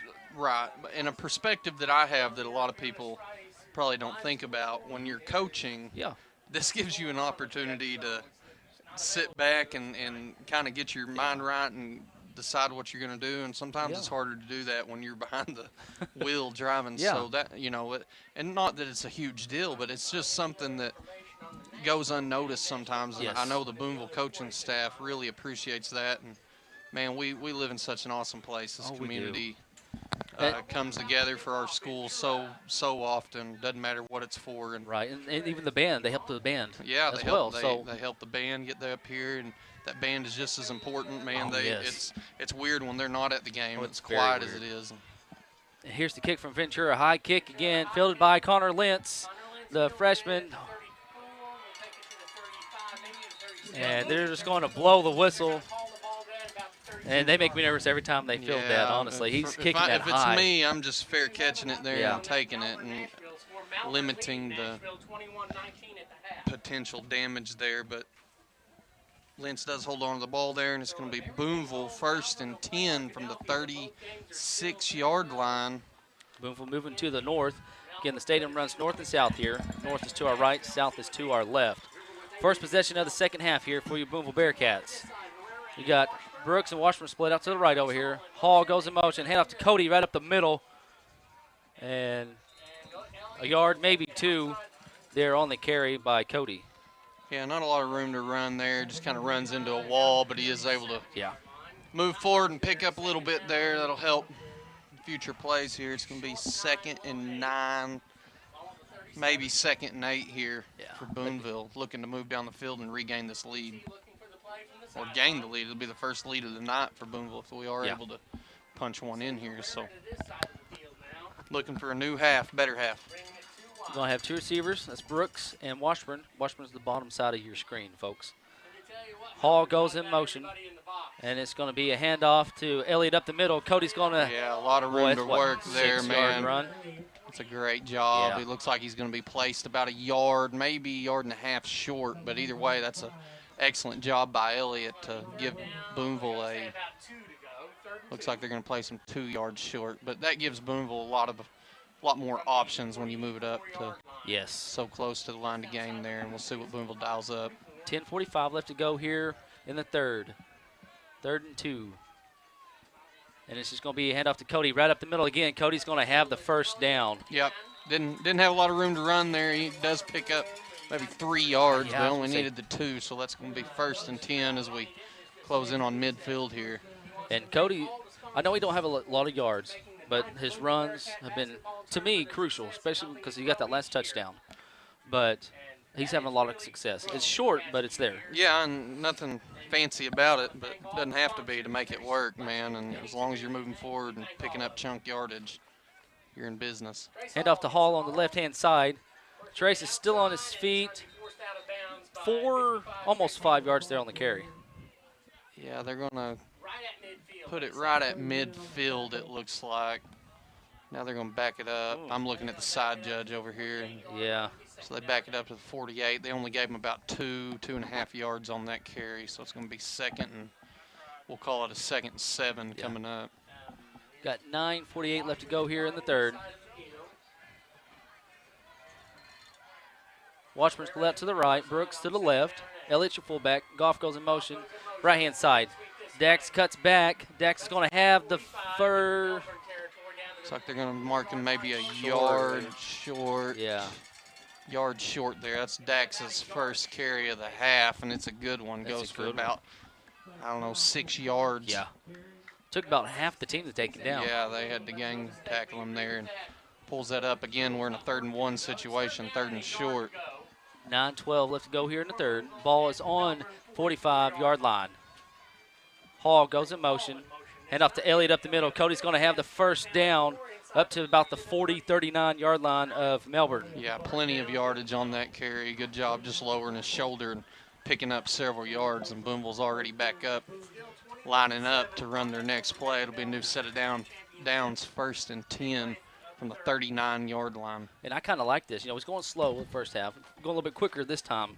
And I kind of like this tempo we got going. Yeah, I like the quicker tempo. There's a time and place for it, of course, you know. Right. But well, now right as we say that, we slow it down and taking our time. We got 8 seconds on the play clock. Down to 5. Hand off to Trace Hall on the left-hand side. Trace 3, maybe 3.5 yards there on the carry. Got 8:24 left to go here in the third. Good job by Hall. He cuts it back up inside. Gains, looks like maybe 4 yards on the carry. They moved it up just a hair there. So 2nd and 6 coming up. But again, Hall just plants his foot in the ground and gets what he can there. He's bounced it out a few times. He's had some success with that, but the last couple not able to break free. So right there, he just lowers his shoulder and gets what he can. Hall goes in motion. Hand off to Elliott right at the middle. And good run in there by Elliott. He's going to be close to the first down. Yeah, we're same situation we've been on the last two here. We're 3rd and short, maybe 1 yard to go. I assume we're probably going to see Elliott get one more here. I would think so. We've got 7:35 left to go here in the third quarter. PT comes up under center. Hall goes in motion. This is going to be a handoff to Elliott off the left-hand side. Cody's got the first down, still on his feet, down to the 20 to the 15-yard line, wrapped up by number 2. That's Woodall. You knew he was going to bust one eventually. Yes. He's come close several times. He had the one big one early on and in the game, and right there he's able to pick up a great chunk of yardage there all the way up to, you said, about the 15-yard line. Yeah. So it's going to be 1st and 10 inside the red zone for Booneville.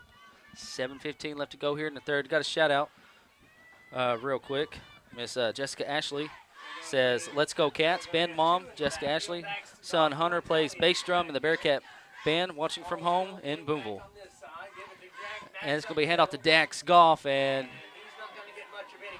no, not much cooking there. Maybe Yeah. a loss of a yard there. It's hard to tell from our angle, but they've keyed in on Dax. They've done a pretty really good have. job tonight. And that, again's opened up for your other guys. Hall's had couple big ones. Right.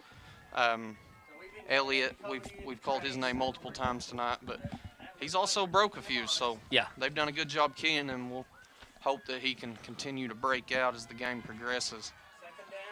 Glenn Rice wants to give a shout out to Mr. Kevin Rice. Hall goes in motion.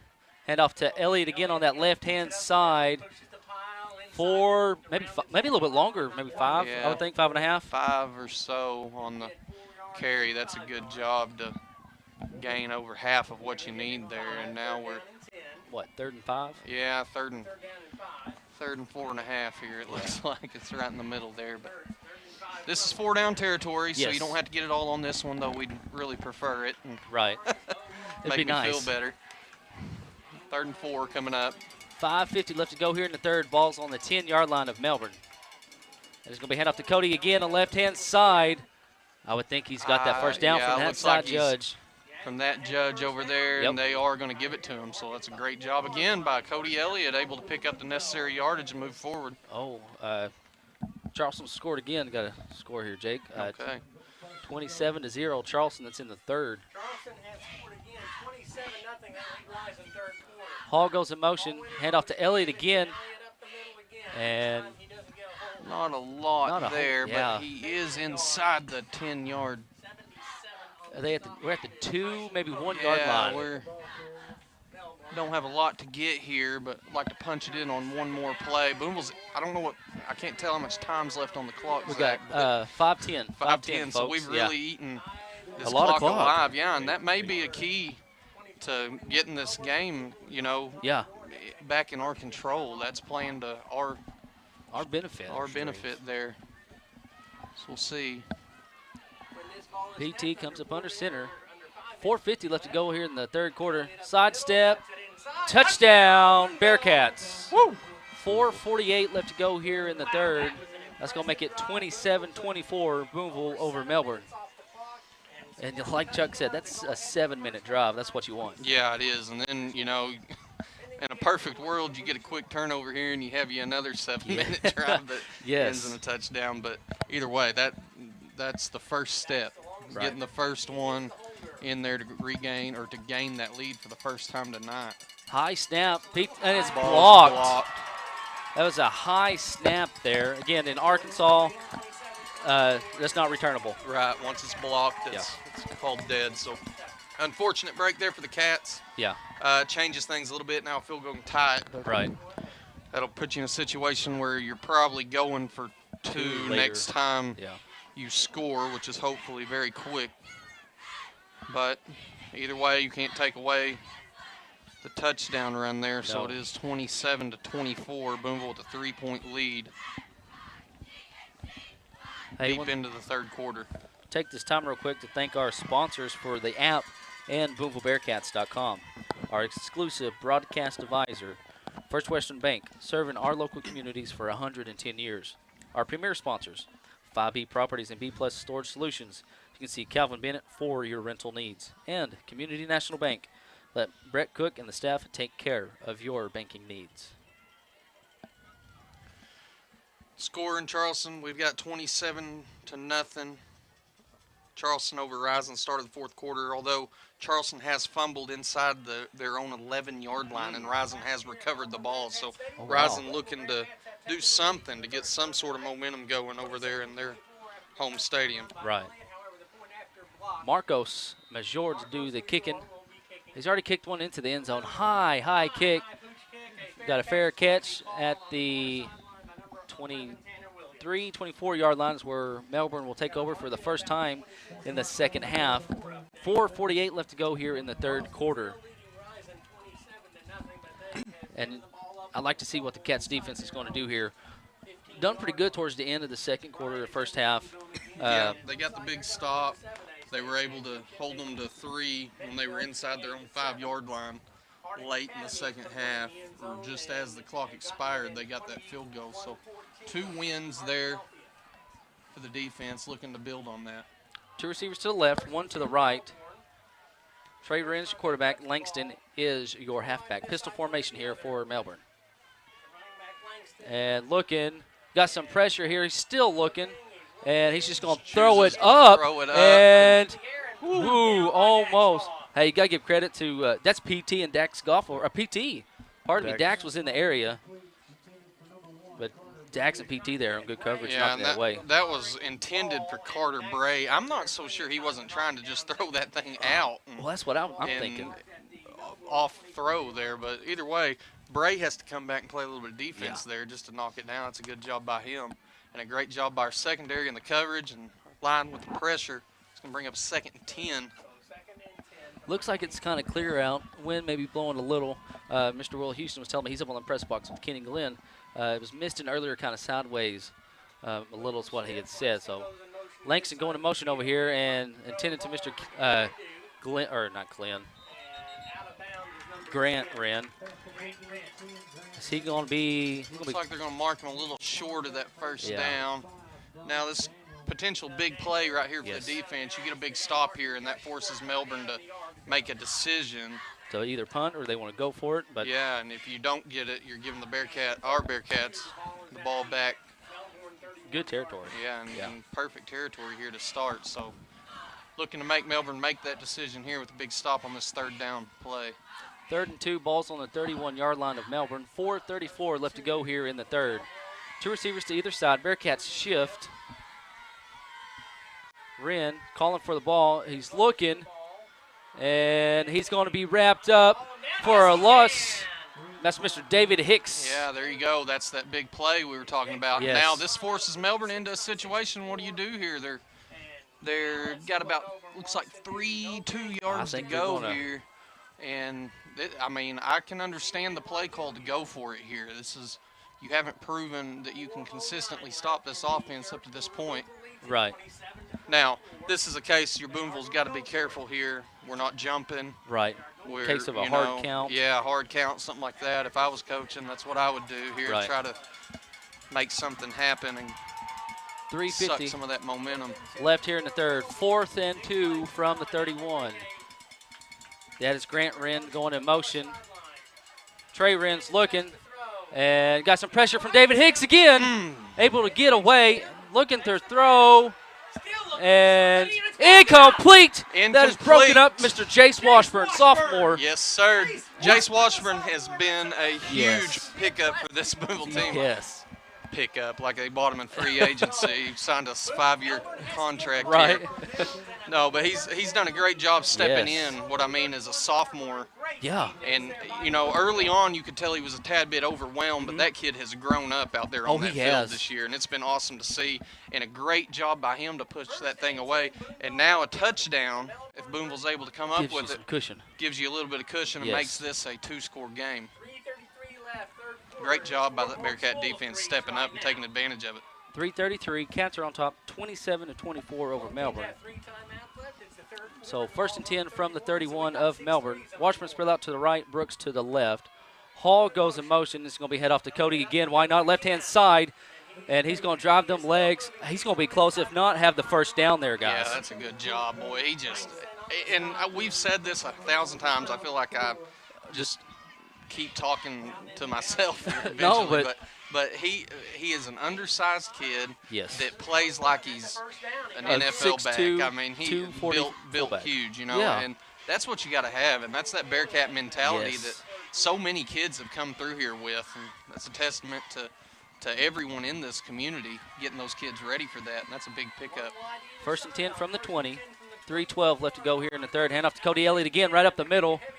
Hey, 5-yard carry there. Yeah, we'll take it. We'll take it. That's a great job by Elliott, just lowering his shoulder and squeaking through. He didn't actually have a lot of room to work there, and just kind of poke through.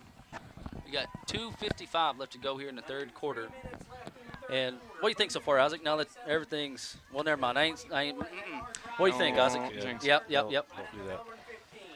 I think they've made some good adjustments coming in from the half. It's paid off so far, and hopefully it keeps paying off for us. Hand off to Cody Elliott again. He's going to, I believe he's going to, looks like they're going to mark him maybe a yard short. What's new? We're 3rd and 1. Be our 4th or 5th time we've been 3rd and inside 2. So. Right. We're with 2 minutes and 20 seconds left to go here in the third. And I think now you kind of take your time a little bit. Yes. You got a lot of momentum. You're down there, eat a little bit of that clock. Apparently Elliott get the ball. Let him catch his breath a little bit before we hand it back to him here. And ball's on the 11-yard line. It's 3rd and 1. 2 minutes left to go here in the third. And hand off to Cody Elliott. He's got the first down, and he just turns those legs, and he picks up another 4 yards. Yeah, I think it was even more than that. It looks like he scored there at the end. He kind of fell forward a little bit and picked up even more. That's going to put him at the 6-yard line. 1st and goal coming up, and we're 6 yards away from making this a 2-score game. 1:50 left to go here in the third. And That's what amazes me. Like Chuck just said, we've ate a lot of clock. Down to 150.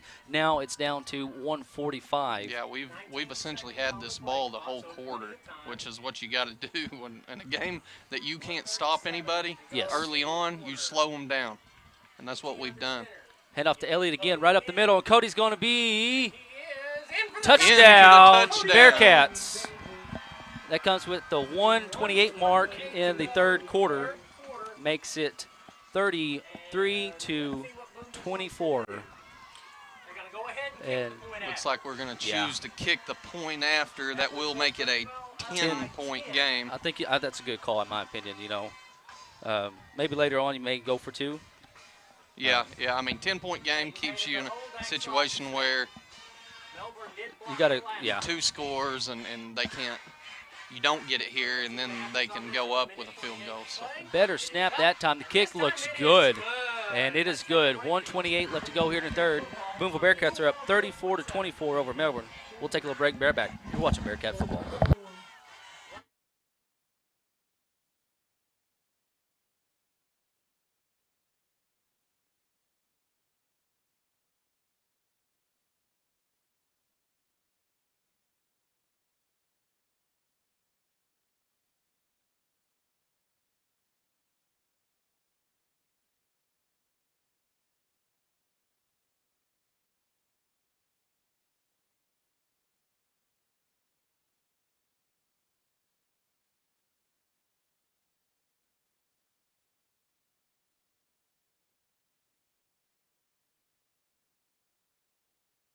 We're back here at Bearcat Stadium here in Melbourne, Arkansas. I want to give a shout out to you folks. Our biggest crowd to date. What was it, 1136. We got 1,136 people on the live stream watching right now, and man, we appreciate y'all so much. Bray they've done some damage here on kick returns, and Dak's right there, and he's just going. Good gang tackling there. You got Fairstains 52, 22, Matson 21. Jake, that's your guy. That's Dylan Todd in there. Miss April Barr, Garrick Barr's mom. Garrick's another one of those guys like Cody. He's a little undersized, but he's got that heart of the Bearcat. Yeah, he plays big, man, and you got a lot of those guys. She wants to give a shout-out to the offensive line. You got Sims, a big country, Welling, Dunn at tight end, Barnes, and Osborne. She wants to give a shout-out to those guys for making a way for Elliott on the run game. Trips to the right. Pistol formation here. We got Bean, the tight end, going in motion over here. And he's looking over here to Grant Wren. Good job there by Cats defense. Good job. Hey, I want to brag on David Hicks, the senior, and Dunn Daniel, both seniors here at Cats defense. They are really playing good right now. That was a great job. And Grant Wren, he catches that, and because he went voluntarily back to try to break that tackle, he ends up losing a couple of yards. So it's going to be 2nd and 12 coming up. Great job by the Bearcat defense flocking to the ball there and making something happen. You got 50 seconds left to go here in the third quarter. Trips to the right, one over here to the left. And since halftime, Melbourne has not did that little screen play over there to Braves. See if they try to do it here. And Wren is looking, got some pressure again. He's looking, and he's just going to be going out of bounds by Mr. Dunn Daniel.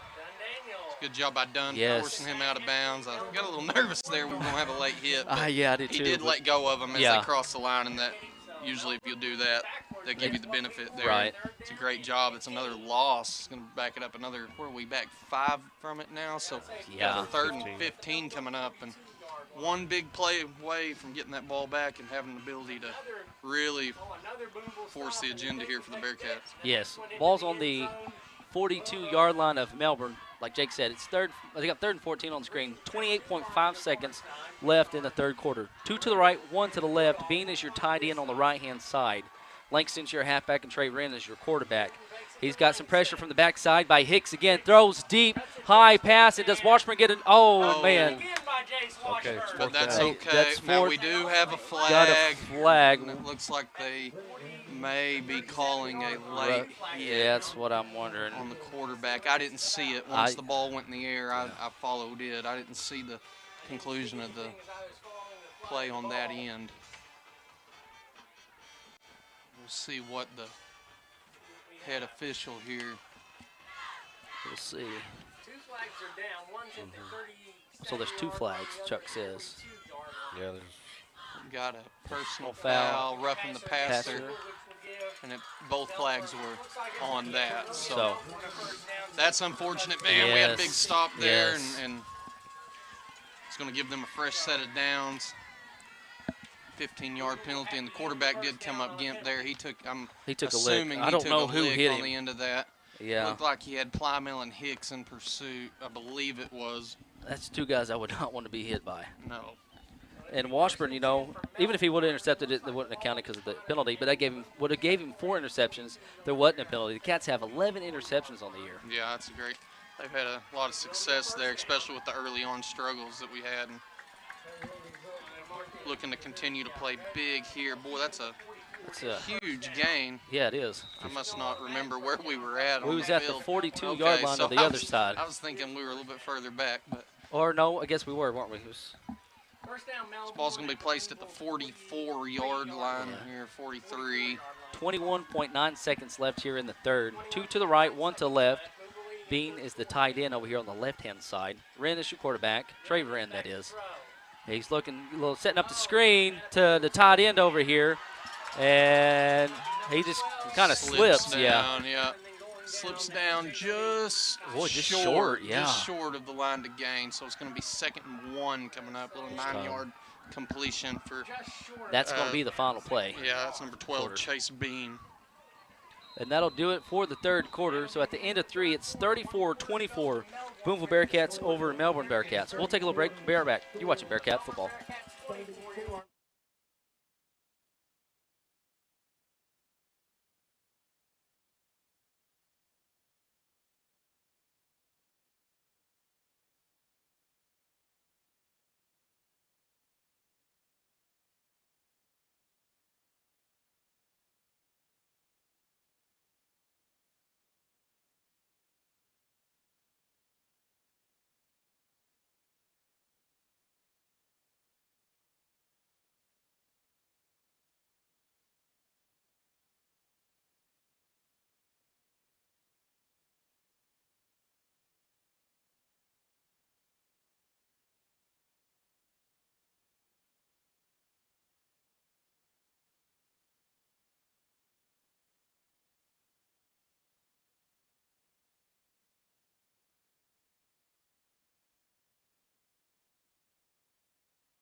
They said a lot of that. Second string, I don't know. That's what everybody says. And we are back here at Bearcat Stadium here in Melbourne, Arkansas. Booneville Bearcats taking on the Melbourne Bearkats. Started the fourth quarter, folks. 2 receivers to the left, 2 to the right. Bearcats of Booneville are up 34-24. Excuse me, Langston is your halfback. Trey Wren is your quarterback. Wren is looking. Got some pressure here by Damari pulling. Hicks is in pursuit. Ball's dropped. He was thrown right at. He may not have been able to get his feet in anyway, but ball is dropped there. It'll be 2nd and 10. So third and 1 for the Cats. Ball is on 45-yard line of the Booneville Bearkats. 11:52 left to go here in the fourth.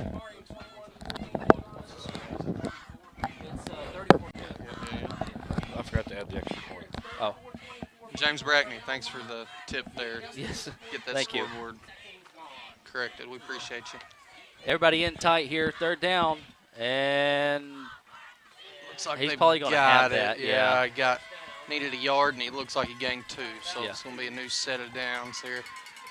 So 1st and 10. Ball's going to be placed. Looks like about the who's ahead of Arkadelphia, Chuck? 30-yard line 30 here. yard. Maybe. I can't see. Yeah. Such a weird That's angle. being played at Harding, Chuck. Charleston's game has gone Played at final, Harding. 27-0. Charleston won. Yes. So the winner of this game will play the Charleston Tigers. That is Booneville or Melbourne will join Charleston at the state championship game. They have won 27-0 over Rison. Wren is looking, new set of downs here for Melbourne. And he's got a receiver open, that's Woodall. And PT on the stop there for you Booneville Bearcats. And who noticed the score, Jake? I'm going to give a shout out to them and to That was James Brackney that you. noticed the Black score. Dog. Yeah, Black Dog. So, yeah, if y'all do see something, please let us know because a lot of times, oh, wow. Hey, that's a big break. But a lot of times we may not see something or just we get busy doing other things. So, yes, we really do thank that, and thank you for that. So shoot us a text message and let us know.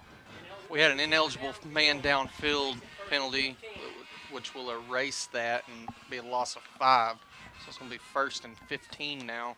Coming up for Melbourne, big break for the Bearcats of Booneville.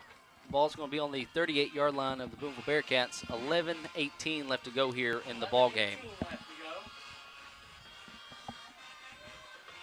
2 receivers to the left, 2 to the right. Pistol formation here. Trey Wren's your quarterback. Langston is your halfback. And here's the snap. Wren's looking, got some pressure here from Booneville. Wren's just got a man right open. That's Bray. He's met by Trace Hall. And Dove comes in.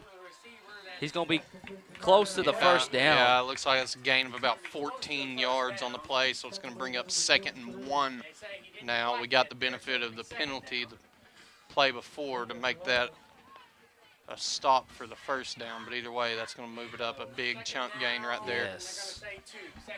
2nd Oh, and 2, so second and gain 2, of 13 on the play. 2nd and 2 coming up. 10:44 left to go here in the ball game. Ball is on the 25-yard line. Like Jake said, it's 2nd and 2. Same formation here for Melbourne. Trey Wren is your quarterback. Langston is your halfback. Pistol formation. Wren is looking over here to the left, little quick route. That's to the tight end, Bean. He's going to have the first down. Yeah, he's got the first down. He is knocked down pretty hard right there. It's a minimal gain, but they didn't need much. It is going to be that fresh set of downs. 3-yard pickup is going to bring up 1st and 10. I want to give a real quick shout out real quick. I meant to do this earlier and I apologize. Lonnie Barham watching all the way from Rhode Island. So I want to give a shout out to Lonnie. Give a thanks to him as well because he served in the United States Army. So thank you, as well as to everybody else that has or is serving in our military. Allows us to do things like this and get to do what we do. And Langston gets the handoff there, and good tackle there by the freshman, Hunter Warren. Yeah, he's able to just get a hold of him, and we've got a player down. That's Plymell. I think he's hopefully just a little. He's going to have to take this play out. Yeah, I'm not sure. Maybe just a cramp is what we all have to hope for here. And the way he's moving, that's what it looks like. Yeah. So hopefully see Plymell back in a few plays here. Big Country's going to come in for him. That's Matt Obar. Hey, I want to give a shout-out to Vernon Jones. I'm not sure if you're watching, Vernon. So, hey, if y'all have Vernon's number, he's going to try to watch. Text him to watch the game because I gave him a shout-out, okay? Going to have one receiver to the left. I believe that's Bray at H-back over there on the left-hand side. Handoff. I'm sorry, no. Wren is looking, got a guy on the drag route, and that's going to be Bray from the H-back position. 9:45 left to go here in the third. And it's going to be 34-30 right now, pending the PAT for Melbourne. How much time's left on the clock here? Got 9:45 left to go here in the ball game.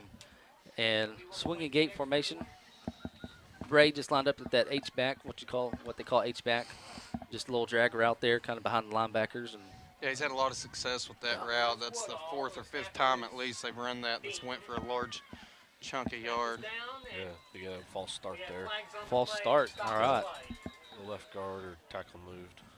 Trace has been close. I'm hoping he can get back there and block one. Yeah, he's almost got a few on the field goal earlier in the game. I don't know how he didn't. Yeah. I mean, I guess it split his hands. Right.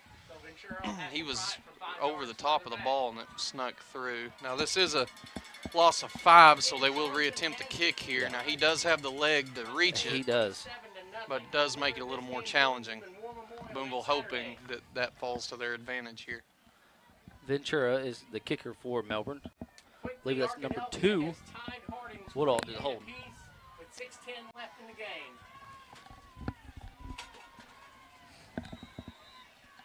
So Ventura will try it from 5 So yards we'll try the back. PAT again. Ventura will. Woodall do the holding. Cats. Ooh. It is up, Man. it is good. Kick is It- up. oh, it's and no good. They Wow. call Oh, it wow, wide. no good. Missed it to the left. Missed it to the That's left. big. That is, That's yes, huge. big. 34-30, 9:45 left to go in the game. Do they do another pooch kick or, hey, let's roll it. We're having a hard time stopping the run game. You try an onside kick here? Yeah, I mean, you could. That's something to think about. Now you're in a situation where the field goal cannot Right. get you where you need to be. So Need it. you're running out of time. We've got a little over 9 minutes left Yeah. to go in this game. I think an onside kick is a possibility. If not, I would expect a pooch kick.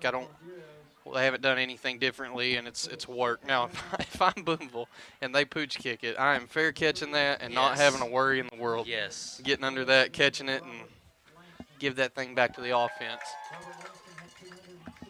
What is it? Some stat. I don't know what he's saying. I think Langston may have broke her. Chase Plymell is back on the field for the kickoff return squad here. You like to see that. Yeah, he's a big part of our team. We need him out on the field, so it's good to see him. Looks like they're going to do an onside kick. Yeah, and I think it makes sense. Yeah. Onside kick even. Got to get your hands on it here. 9 Yeah. players between the 44 and 50-yard line on their side of the field. It is an onside. Get out of Oh, bounds. that went out of bounds. Whew. Boy, that took a nasty hop. Yeah, it did. Dax is able to get up and get a hand on it. It does Yeah. go out of bounds, so that will be Booneville's ball Yeah. with pretty good start and field position here. Now you got to take advantage of that, guys. Yes, you have to. Punch in for the 7 points here, and it becomes much more difficult for Melbourne to have time. So we'll see what we can do here, but man, a touchdown would be big. Main thing here, ball protection. You've got to hold on the ball. They're going to be pulling and scraping, doing everything they can to get it. So 2 hands on the ball, protect it. 9:45 left to go in the game. Hall goes in motion, hand off to Cody Elliott again up the middle. 4-yard run, maybe almost 5, I would say. Yep, that's a good job, man. That's what we're looking for. I'm going to refresh the phone real quick, see how many yards Cody has got here. Looks like, yeah, about 5 yards there. Almost 5, 4.5. So Second down, 5 for Booneville. Cody's got 133 yards on the night. on 57 carries. Yeah, almost close. 27 carries. It feels like a lot, man. He's been a workhorse tonight. He has. He's averaging about 4.9 yards a carry. Goff is your halfback. Hall's your other halfback. Hand off to Cody Elliott again, and why not? Yeah, And did a good job right there just to gain a few. He's not able to get to the yard to gain there. right, 3rd and 2 coming up, and 8:49, folks, left to go in the game. it's a big play right here just to keep that clock ticking. Yes. Are you 4 down territory here? Uh, I think you have to be. you might as well. If you don't lose a lot here. Yeah, it depends on this play right here. You might as well. Washburn split out to the left. Brooks to the right. Backfield still the same. Hand off to Cody. Cody's going to have the first down to about the 43-yard line. My favorite part about when you're in 4 down territory is when you get it on 3rd down. Yes. You don't have Yes. to worry about it.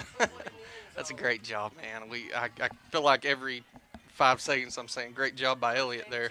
I Yeah. can be quiet and not say that anymore, but But- he's gotten the ball so much. This has got to He be has. a career high for him, or close anyway. I Yeah. can't think of a night that he had this many carries. And I don't you've know seen as so far many as carries. nights where we've relied on the legs of Goff and the Yeah. legs of Hall, and Now you're this leaning is on a the legs. Cody Elliott game tonight. Yes. And he gets the handoff again. And Cody, another Yep. 4 or 5 yards. He gets off the first initial hit, and he's wrapped up by Bean at number 3. That's a quarterback, Trey Wren. Yeah, that looks like a maybe 3-yard gain right there. It's a better job by the Melbourne Bearkats defense. Get a big stop, but the clock is going to continue to tick. Got 7:28 left to go in the game. Both teams do have all 3 of their timeouts left.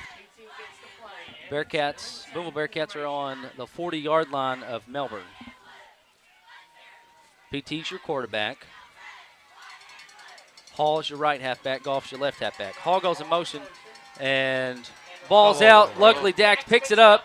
Dax does a spin move, still on his feet to the 30, still on his feet down to the 25. He gets down to the 23-yard line, and boy, that was wow. That's my heart dropped out of my chest. I think right there mine when I and saw that y'all's ball and everybody else's. hit the ground. I don't know who the Melbourne guy who blew that up was. I couldn't even see it. I didn't. Yeah.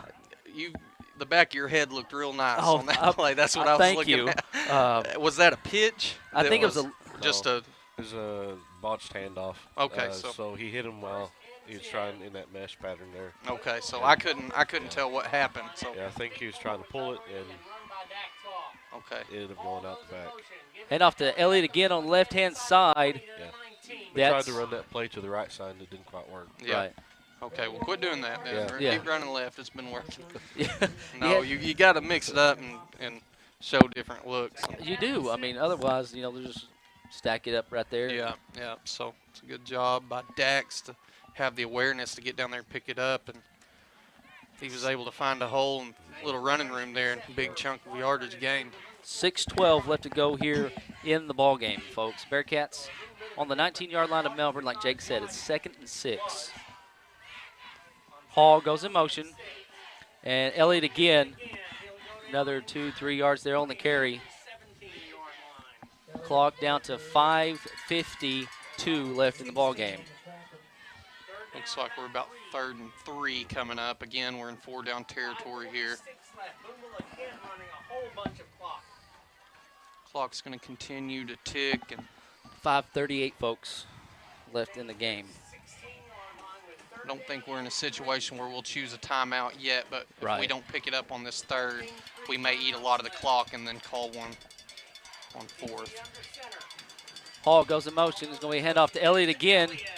Yep, And I think he's going to got have it. Yes. There you go. That's big. We needed that. 5:18 left to go here in the game. Big first down here for the Booneville Bearcats. Give a shout out to the rest of our sponsors for the AMP and BoonevilleBearcats.com. That's Shelter Insurance and Agent Gerald Baker. S&W Home Center for all your hardware needs. And the city of Booneville, a good hometown.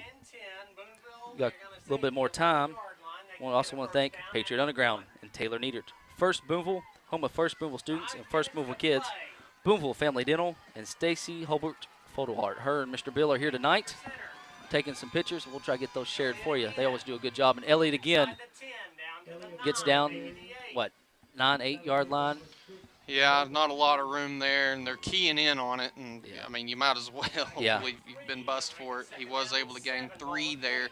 Booneville does not have to get the touchdown in order to get the first down. Ball was at the 11-yard line, so if you get it to the 1, you get a new fresh set of downs.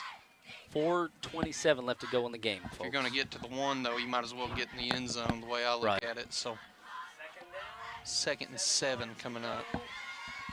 Ball's on the 8-yard line. Again, like Jake said, 2nd and 7. It looks like Coach Doc Crowley and the Booneville Bearcats are going to take a timeout with 4:08 left to go here in the ball game. Booneville is up 34-30 with 4:08 left to go in the ball game. We'll take a little break. Be right back. You're watching Bearcat football.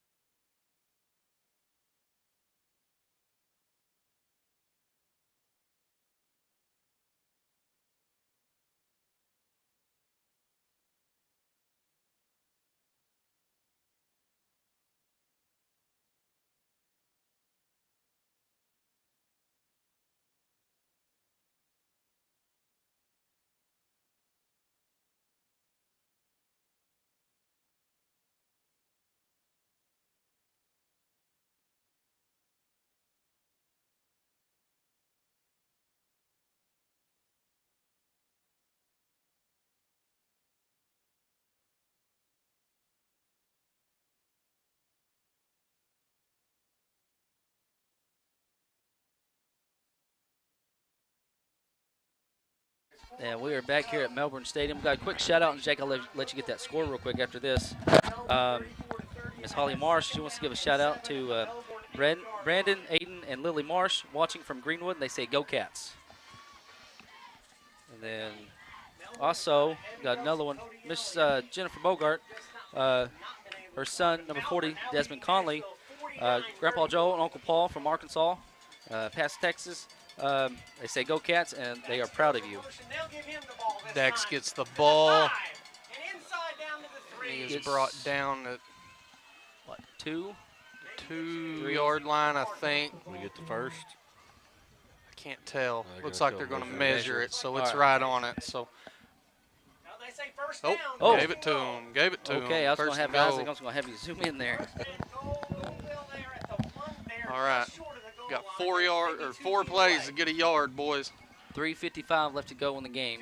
Keep ticking. Tick it all the way down. They're calling to reset the play clock. And now they're winding game clock. 20 seconds on the play clock. 3:50 left on the game clock. And Jake, you said Bryant was up 42-7 over Bentonville. Yep, That's Bryant's in the up. state championship game. Yeah, 42-7 over Bentonville in the state championship game. Looks like Bryant's got that one well in control. Last update we saw in the Harding and Arkadelphia game, the score was tied at 28. Booneville elects to take a timeout here. Yeah, that comes with 3:31 left to go here in the ball game. Bearcats take a timeout, and we'll have one left. We'll take one with them. You're watching Bearcat football.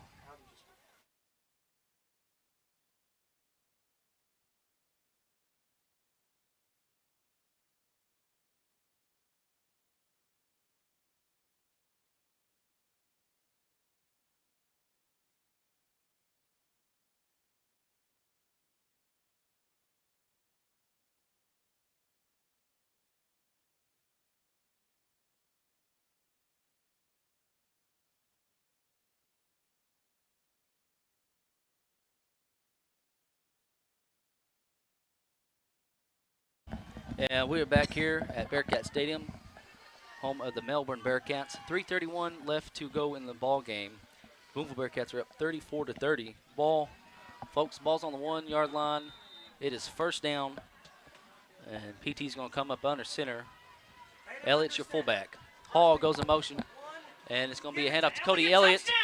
And touchdown, Bearcats. 3:30 left to go in the game, and it's going to make it 40-30, pending the PAT. This is important PAT, guys.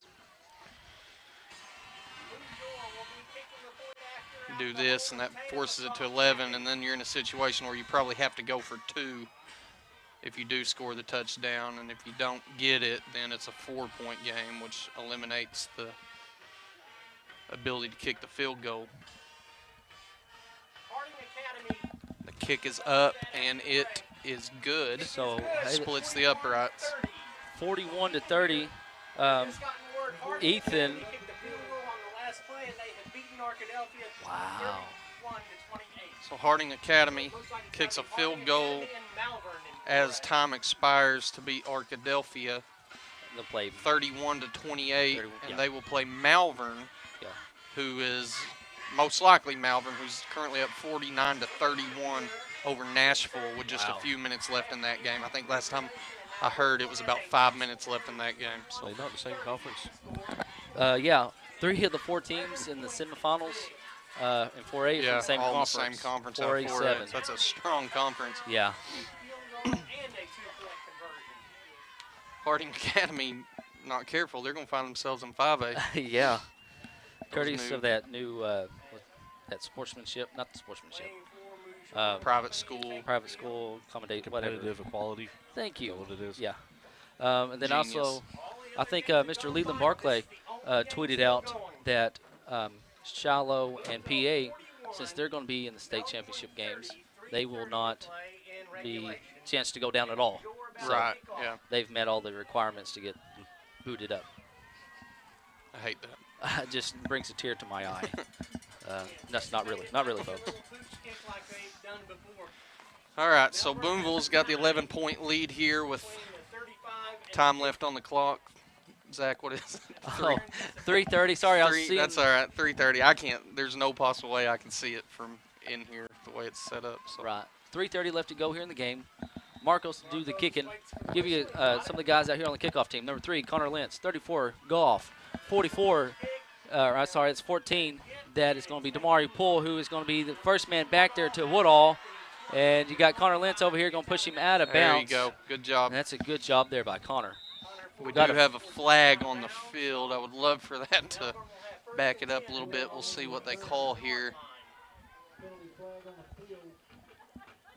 They call a block in the back charged against Melbourne. So that's going to be big and back it up even more. So 3:24, they'll take over on their own, 15-yard line? See where they spot it first. The deal here is you can't get beat deep. You've got to let the clock. If they're going to complete it, fine, but the clock's got to continue to tick. You got to force them to burn timeouts. Right. Keep them from going out of bounds. They have all 3 of them. Keep it between the lines and keep it in the field of play in front of you, and that clock will continue to tick and give yourself a little bit more of a chance here. If they do score the touchdown, I assume they will elect to go for 2, or they may elect for the quick field goal. We'll see what they do. Hopefully they don't get the chance for either. And I'll be looking for that little drag route to Bray again. And as he runs it, Poole's putting some pressure on. And, wow, big pickup there from the tight end, Bean, down to the 40 and gets out of bounds and stops the clock with 3:16. Hey, Bean's had a pretty good second half for Melbourne. Yeah, he has. He was a guy that watching film was a big part. And then so far, or at the half, I guess I should say, it didn't feel like he was too heavily involved. If you hear anything that sounds like breaking glass up here, Chuck's got got another wasp up here getting after. We've had a time with them this year. Got trips over here to the right, one to the left. Langston is your halfback. Fake to him. Ren's looking to his left. Got pressure There from you Mr. go. David Now bring Hicks. him down. That's bring a him sack down by Mr. David Hicks. And that'll force a. And he's excited. That'll force a timeout, I would assume. I would think so. They're taking their time, so 3 minutes. I'm surprised they're not using a timeout. yeah, honestly. I would use one there. You've got to save the time, and it's not a big rush getting back there and getting a play in, which is fine with me. Take your time. Right. David Hicks gets to the backfield right there with a big sack. I believe that's our first one of the night, which is a bit surprising as much as we've been in the backfield. Might have been the first one, but it was a big one. That's a big one. 2:38 left to go here in the ball game. 2 receivers to either side. Pistol formation here for Melbourne. Ren's looking, got some pressure again from Plymel. Throws it, and again, Carter Bray just finds spots in the field. Yeah, folks. he's a heck of a player, man. He gets all the way. They're going to mark him a yard short. It looks like a yard short of the first down. They're going to wind it and wind it so that means it's not the first down. Yeah. 3rd and minimum here. His job over there. He's quick on it. 2:10 left to go in the ball game. 2 receivers to either side. And it's 3rd and 1. Trey Wren is your quarterback. Langston is your halfback. Bray goes in motion. Wren is looking over here to the right. We've got a flag. And ball falls incomplete. We do have a flag, and I think I seen a holding. Yeah. It's in that situation or in that area of the field where it usually is a hold, and that's what they call the holding. Penalty charged to the Melbourne Bearkats is going to back them up 10. Booneville will take that. 1:54 left to go in the game. Yeah, and that's a big boost for Booneville right there. And I was kind of surprised that they hit the tip of Bray's fingers and just dropped it.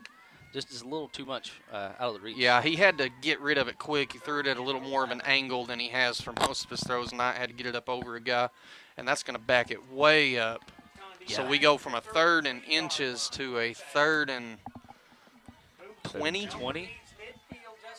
Something like that. Yeah. 3rd and 18. Chuck says. 3rd and 19. Yep. Ball's on the 33-yard line of Melbourne. 1:54 left to go in the ball game. Keep the ball in front of you here. Just keep it in front and make a tackle inbounds. And they have all 3 of their timeouts. Bearcats shift. There's a snap. Wren is rolling to his right. Got pressure from Hicks on the backside.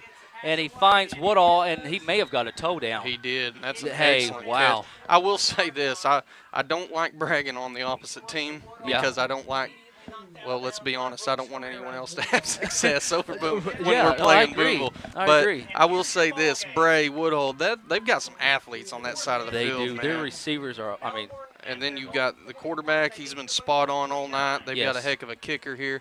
Now, that will bring up 4th down. We've got a 4th and 10. Clock stopped when he went out of bounds, but 4th and 10, and this is a big play. 1:47 left to go here in the ball game. Two receivers to either side. Trey Wren's your quarterback. Langston is your halfback. Bearcats getting a little pressure, just dumps it off, and he's going to have the first down. Yeah, he needed 10, and it looks like he got 11. And I believe that was Hall. No, I'm sorry, that's Brooks on the stop. Yeah, he's come up Kinda limping limped it. just a little bit. Looked like his ankle got rolled Yeah. up on the tackle. That always hurts a little. Yeah. And correct me if I'm wrong, guys, we hadn't seen that little screen pass with the trips to the right and Langston going out in motion. No, we have haven't in a while, and that was a big play for him early on. So I'm not sure why they've really got away from that. Maybe they see something else they'd like. Trey Wren's your quarterback. Looking to the left. Got a guy back deep. Oh, just overshoots through. him. That was intended for number 10. That's Grant. As he reached out, dove, almost had it. 1:23 left to go here in the ball game. And your Booneville Bearcats are up 41-30. it's been a heck of a game, guys. Boy, it has. It really has. Only game left in the state still playing right Oh, now, wow. which is fine. We've only got That'll 4 work. hours to go before Yeah. we get home. So, but Uh, with a win, that ride home's a lot better. better. Langston comes out. Going to have empty backfield. Shotgun formation here. Caught by the tight end, number 12. It's That's Bean. 1:20 left to go here. yeah, and that's fine. You'd like to keep them in bounds, but little 4 or 5 yard dump offs are just going to continue to eat at that clock. So Yeah. it's a good job right there. Bearcats looking to just keep that clock moving. How many timeouts does Melbourne have? They got all three. They've got all 3. Yeah, they're okay, gonna- I thought so. Booneville's down to 1. Melbourne Yeah. has all 3. Melbourne's going to flip the field. 5 receivers. Trips to the left. It's going to be a little 2-minute offense. What this is going to be right here, folks. And see if they can save their timeouts. And caught by Bray. He's going to have the first down to about the 35 as Dove pushed him out of bounds. 1:15. How much did I say was left a while ago? I felt like I said 1:15. May have been 1:18. Clock guy's not doing a very good job. There's been multiple times tonight Yeah. we couldn't get his attention to, well, Oh, well. Anyways. shout out to our Booneville clock guys. Yeah, that's I've right. never said anything bad about you. Yeah. But, no, they really do a good job. Yeah, And, they're just continuing to dink and dunk the ball downfield, 3, 4, 5 yards a pop, getting out of bounds. 1:13. He's got a quick release. Wren does. Yeah, he does. He gets it out quick. Receivers, if it's in their area, they've caught it up to this point. So looks like that was a gain of maybe 4 yards right there. 2nd 6 coming up. Yeah. Ball's on the 29-yard line. We'll have, I believe, trips to the left, 2 to the right over here.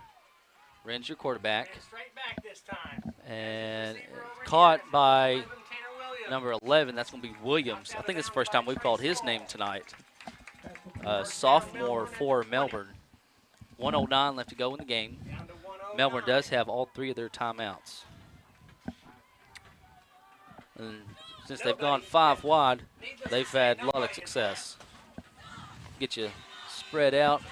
Bearcats are going to take their last timeout with 1:09 left to go in the ball game. We'll take it with them. You're watching Bearcat football.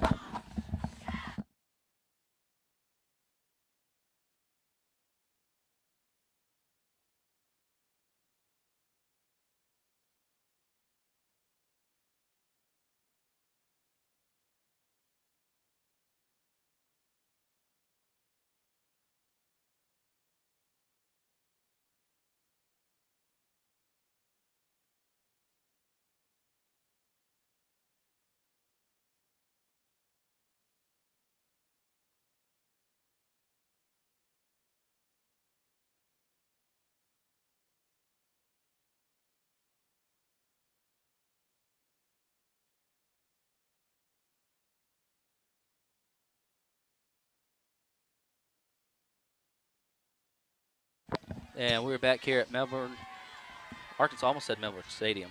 Bearcats Stadium. You got trips to the left, 2 over here to the right. Trey Wren is your quarterback. 1:09 left to go in the ball game. Melbourne has all 3 of their timeouts. Got some pressure here by Mr. Johnny Barnes. Throws deep, man wide open, and touchdown. That's number 10. That's Grant Wren. And so that's going to make it 41-36 with 1:05 left to go in the ball game. And I assume you're going to see them go for 2 here, guys. It's a 5-point game up to this point. They took that ball down the field in 53 seconds. Oh, wow. Like that. Melbourne will go for 2. It is 41-36. Booneville leading. So we'll see what they decide to do here for the 2-point conversion. See what 2-point play And has. the shotgun formation. Langston is to the right of Wren. Bray's going to be at H-back on the left side. Wouldn't be surprised to see him do that little drag route again. Grant goes in motion. Wren rolling to his right, looking for Bray right there, and incomplete, just out of the arms of Bray. Bray's wanting a flag. So Yeah, I don't think he needed the flag. No. I'm not giving him one. No, I ain't So it's either. going to be a 5-point lead. Yeah, 1:05 left to go in the Booneville, game. and right here, you know what's coming, the Yeah. onside kick. And you get it here, get 1 first down, and you can pretty much put this thing away. So Yeah. maybe 2, Yeah, depending on when you get it. But either way, the first step is to get this onside kick. Last time they attempted it, got a good bounce, It got the one did. they wanted. It just a little high, and Goff helped knock it out. Right. It was a little too hard. So we'll look to see something similar here, I would imagine. yeah. They kind of got the look they wanted, just didn't work out in their favor. So we'll see what they come up with here, man. And this is a big play of the game right here. Yeah, this really is.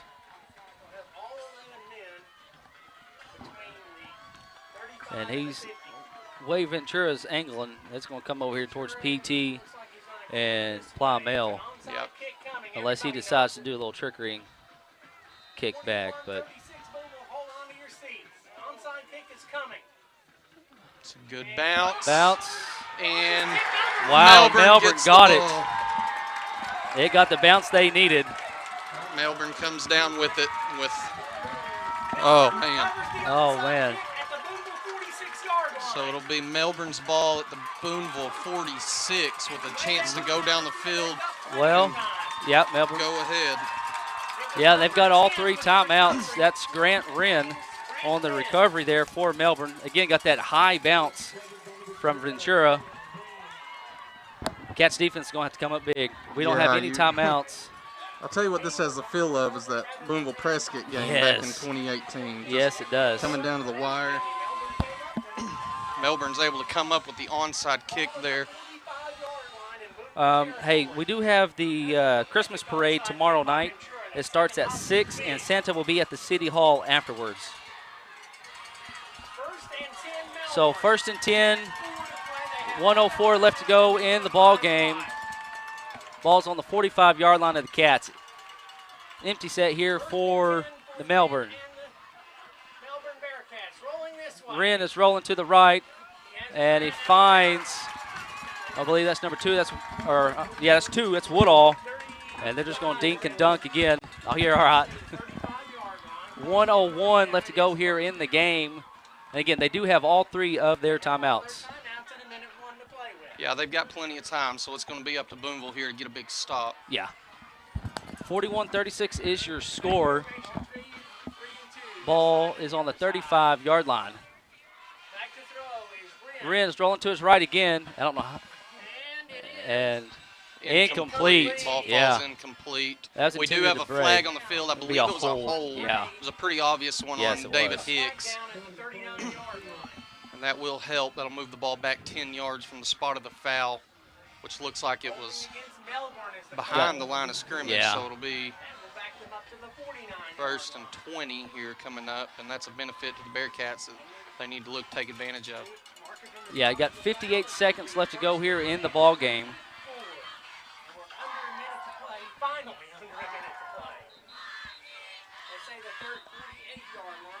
And what we got. The officials coming over from the far sideline to discuss something with the White Hat. They may add some time to the clock, or 41-36. Melbourne has to have a touchdown. I don't know what they'd be discussing, honestly. I don't know. Maybe is it maybe where the penalty occurred? It could be. It could be a couple additional yards one way or the other, maybe. Just a thought.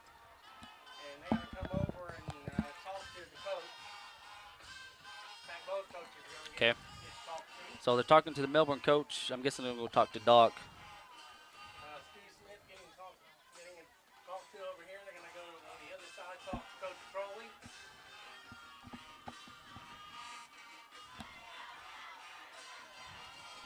And it looks like nothing. I a don't. lot of talk for nothing. So it's going to be 1st and 20 coming up. Ball's on the 47-yard line of the Booneville Bearcats. Trips to the left, 2 over here to the right. 58 seconds left in the game, folks. They have all 3 timeouts. Wren is your quarterback. Calls for the ball, rolling to his left. And got some pressure here from Mr. David Hicks. Oh, and he's just going to throw it away. That's a great job there by Hicks on pursuit. He used up a lot of time. Used up a lot of the time. 48.7 seconds left. Bring up 2nd and 20. Poole's coming in, and that Mr. Johnny Barnes started that over there on that far side. So Hicks is going to come out. He gets a much-deserved break as Poole comes in for him. Yeah, he come up a little gimp on that play, lost his balance, and he'll come off field for, I would assume, just a play, and he'll probably be back. Trips to the left, 2 to the right. Wren is your quarterback. Again, 48.7 seconds left to go in the ball game. Wren calling for the ball. And got some pressure here from Poole and Plymel and Warren, and he's going to be tackled. Good he's job. down, and I believe he's in. Brought out of bounds. Yes, that's what they're going to call. He is drug out of bounds, but it was a sack. Yeah, the freshman, Hunter Warren. Looks like a 2-yard loss by the freshman. That's 35, Hunter Warren coming in. Great job on the pursuit from the backside, and now, oh my goodness, boys, I'm nervous. My heart's beating out of my chest. 49-yard line. It's third and 22. 25 is what they got on the scoreboard. Okay. 40.7 seconds. 3rd and 25 coming up. You got number 11 in the backfield. That's Williams. He hadn't been back there, so we'll see. They got a little drawed up right here. Wren's looking. Got some pressure. A little halfback screen to Bean. That's the tight end. Drag him down right there. They're going to take him down. Dax Goff and Damari Poole. Okay, and now that's going to be 4th down coming up. They will have a timeout called to Melbourne. We've got 30.6 seconds left. 30.6. What did I say a while ago? I don't know. 47 something. Okay.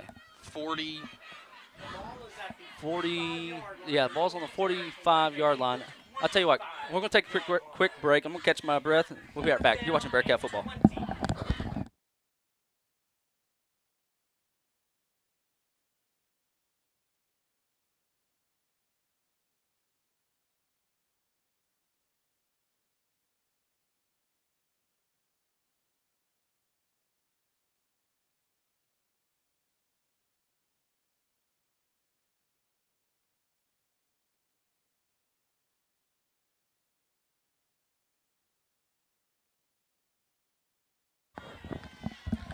Did that do anything? Yeah, it usually has an effect. Press it one more time. Just press once. Well, maybe it'll be all right. Maybe there's not a weird effect going on. I'm sorry, folks. I pushed a button I wasn't supposed to. Anyways, 30.6 seconds left. You sound like an alien. Yeah, I know. Trips to the right, 2 to the left. Trey Wren is your quarterback. 4th and 20. Here we go. Got to hold them to 19. Play of the game right here. Wren's looking. Got some pressure here from Warren. And incomplete. And wow. 27 seconds. Ball falls incomplete. Intended for number 1, Carter Bray. I don't know why he hadn't stopped the clock yet. Falls incomplete, and it will be Booneville's ball. 1st and 10. Oh. And my goodness, we've made this interesting. Yes, we have. Now, Melbourne does have 2 timeouts, so they can use both to stop the clock here. They'll probably put, I would think, around 10 seconds back on the play clock, or on the game clock. So what I would do here is just go into victory formation. Yes. Kneel it out and see, do they elect to do it, or do they elect to call that timeout and force us to do it 2 more times? Either way, good snap right here should lead to a Booneville win. Oh my goodness, guys. Oh wow, folks, I tell you. We didn't make it. Just became the most important player on the field. So the Cats are going to go in victory formation. 16.7 seconds on the clock. They didn't add no time. I'm very surprised. They do have 2 timeouts left.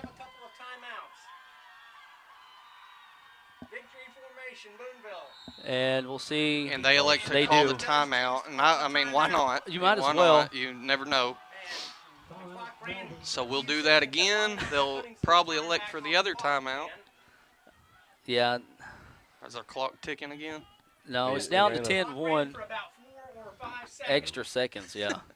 So they'll look to add a little bit back there.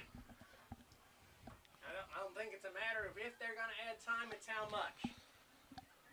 Again, timeout by Melbourne. Charleston is already waiting the winner of this game right here. Yeah, and I guarantee you they're tuned in right now. I guarantee you are. So you're from Charleston, if welcome. you're watching, welcome. Hi, how you doing? Coach May, other Coach May. Hi.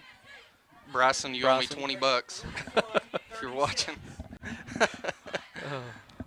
2 good people. Yes. And not just them. There's multiple good people over in Charleston. Right. A lot of people that I really love and respect over there. And I'd love nothing more than to find an opportunity to play them for the state championship next week. Oh, so yeah. We're a victory formation or 2 away here from getting that opportunity. 10.1 seconds. They do have 1 timeout left. Okay. And Tatum's going to take a knee. They're going to take a timeout. 8.8 seconds. So we'll have to do it one more time. 1 away here.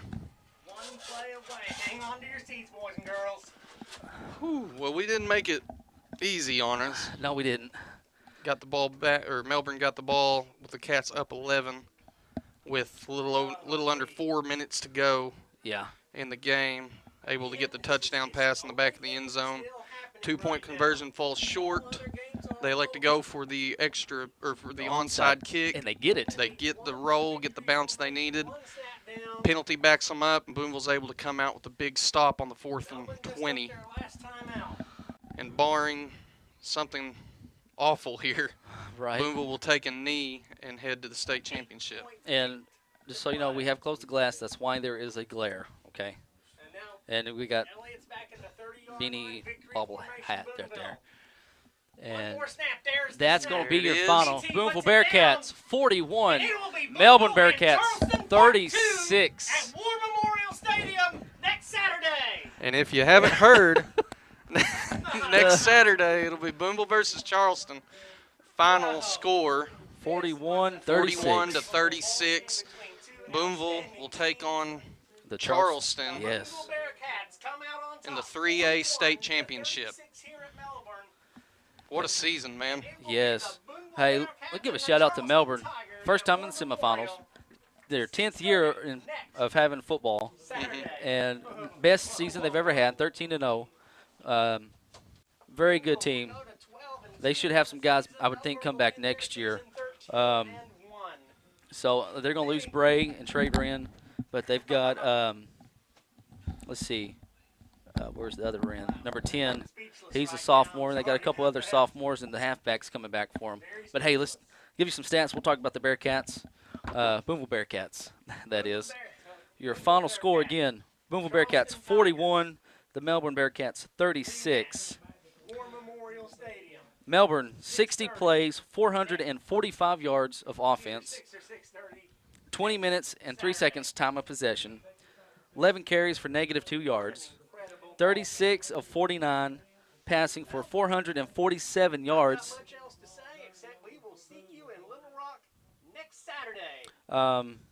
Your Booneville Bearcats, 59 plays, 421 yards. Every single bit of that was on the ground. 27 minutes and 57 seconds time of possession. Each team had a turnover. Booneville 8 of 9 on third down for 88%. Melbourne 5 of 10 for 50%. Booneville 0 for 1 for 0% on fourth down. Melbourne 1 of 3 for 33%. We had 6 penalties for 55 yards. They had 7 for 60. They had 1 punt for 39. Some individual stats for Melbourne real quick. Trey Renton, 36 of 49, 447 yards passing, 4 touchdowns and an interception. Langston had 7 yards on 4 carries. Carter Braid, the leading receiver, 12 receptions, 138. Woodall, 102 receptions on 102 yards on 7 receptions. Grant Wren, 100 yards on 8 receptions. And the tight end Chase Bean, who came up big for him in the second half, 85 yards on 7 receptions. Bean was also the leading tackler with 9, followed by 72 Hoskins and C for 5.5. Now for you Booneville Bearcats. Cody Elliott, your leading rusher, 36 carries, and I'm wondering, like you were saying earlier, Jake, if that's a career high of carries for Cody. I think it has to be. I can't think of a game where it was ever any different or any more than that. Yeah, and he finished with 163 yards, 5 touchdowns. Dax Goff, 11 carries, 155 yards. Trace Hall, 9 carries, 101 yards, and a touchdown. Dax Goff was your leading tackler, 8.5 tackles. Brendan Dove finished with 4. David Hicks, 2.5 tackles, 1 sack. That was big, and 1.5 tackles for loss. Dunn Daniel had 2 tackles and an interception and a tackle for loss. Wow, guys. What a nail-biter. But, boy, what a ball game. Yeah. Oh. I'm sweating. We put that window down. And Yeah. Still nervous feeling, man. That was just – that's what you like to see. I mean, you know, in the moment, had us scared to death, but we're going to look back, and that's going to be one of the better games that we've ever seen around here, I think. Oh, yes, I mean, yes. Now, it depends on if you like a really well defensively played game, maybe Right. not. But there at the end, Booneville's able to catch a break, Yes. get the penalty, and keep that win in our column, man. And it's been an exciting season. Boy, it has. It We really got one more game next week. Yeah. And Be you're there. You know, you're one step closer after tonight's game to the ultimate goal that you have at the beginning of every season. Nobody deserves it more than our kids, and you know, and I'm so proud and happy for them to be able to get the opportunity to fight for that. So, your Booneville Bearcats taking on the Charleston Tigers next Saturday, 6 o'clock, I believe. Yeah, I think it was 6 o'clock Saturday night. It's the last game. Last game. So, championship on the line, round 2. We'll see how it goes. Lord willing, we'll see y'all next week. It's kind of Yeah, we don't know with the live stream what it's because it's on the going to TV. happen for sure. Yeah. We're hoping to be able to bring it to you. Yeah, we may be able to get something. Yeah, we'll see what we can work out. But so hopefully we'll see you next week. Either way, we'll be there. Again, it'll be on Channel 13, AETN Sports. We'll be providing the coverage for all the state games. So, fellas, y'all got anything else? Nope. I'm all talked out for the night, man. A lot of talking tonight. Yeah. A lot of ups and downs, but it's a great day as always to be a Bearcat, and I'm excited, man. Ready to go. I'm ready for Saturday. Very excited. Lord willing, we'll see you next week. For Isaac Brown, Jake Fennell, I am Zach Austin, and remember, as always, it's a great day to be a Bearcat.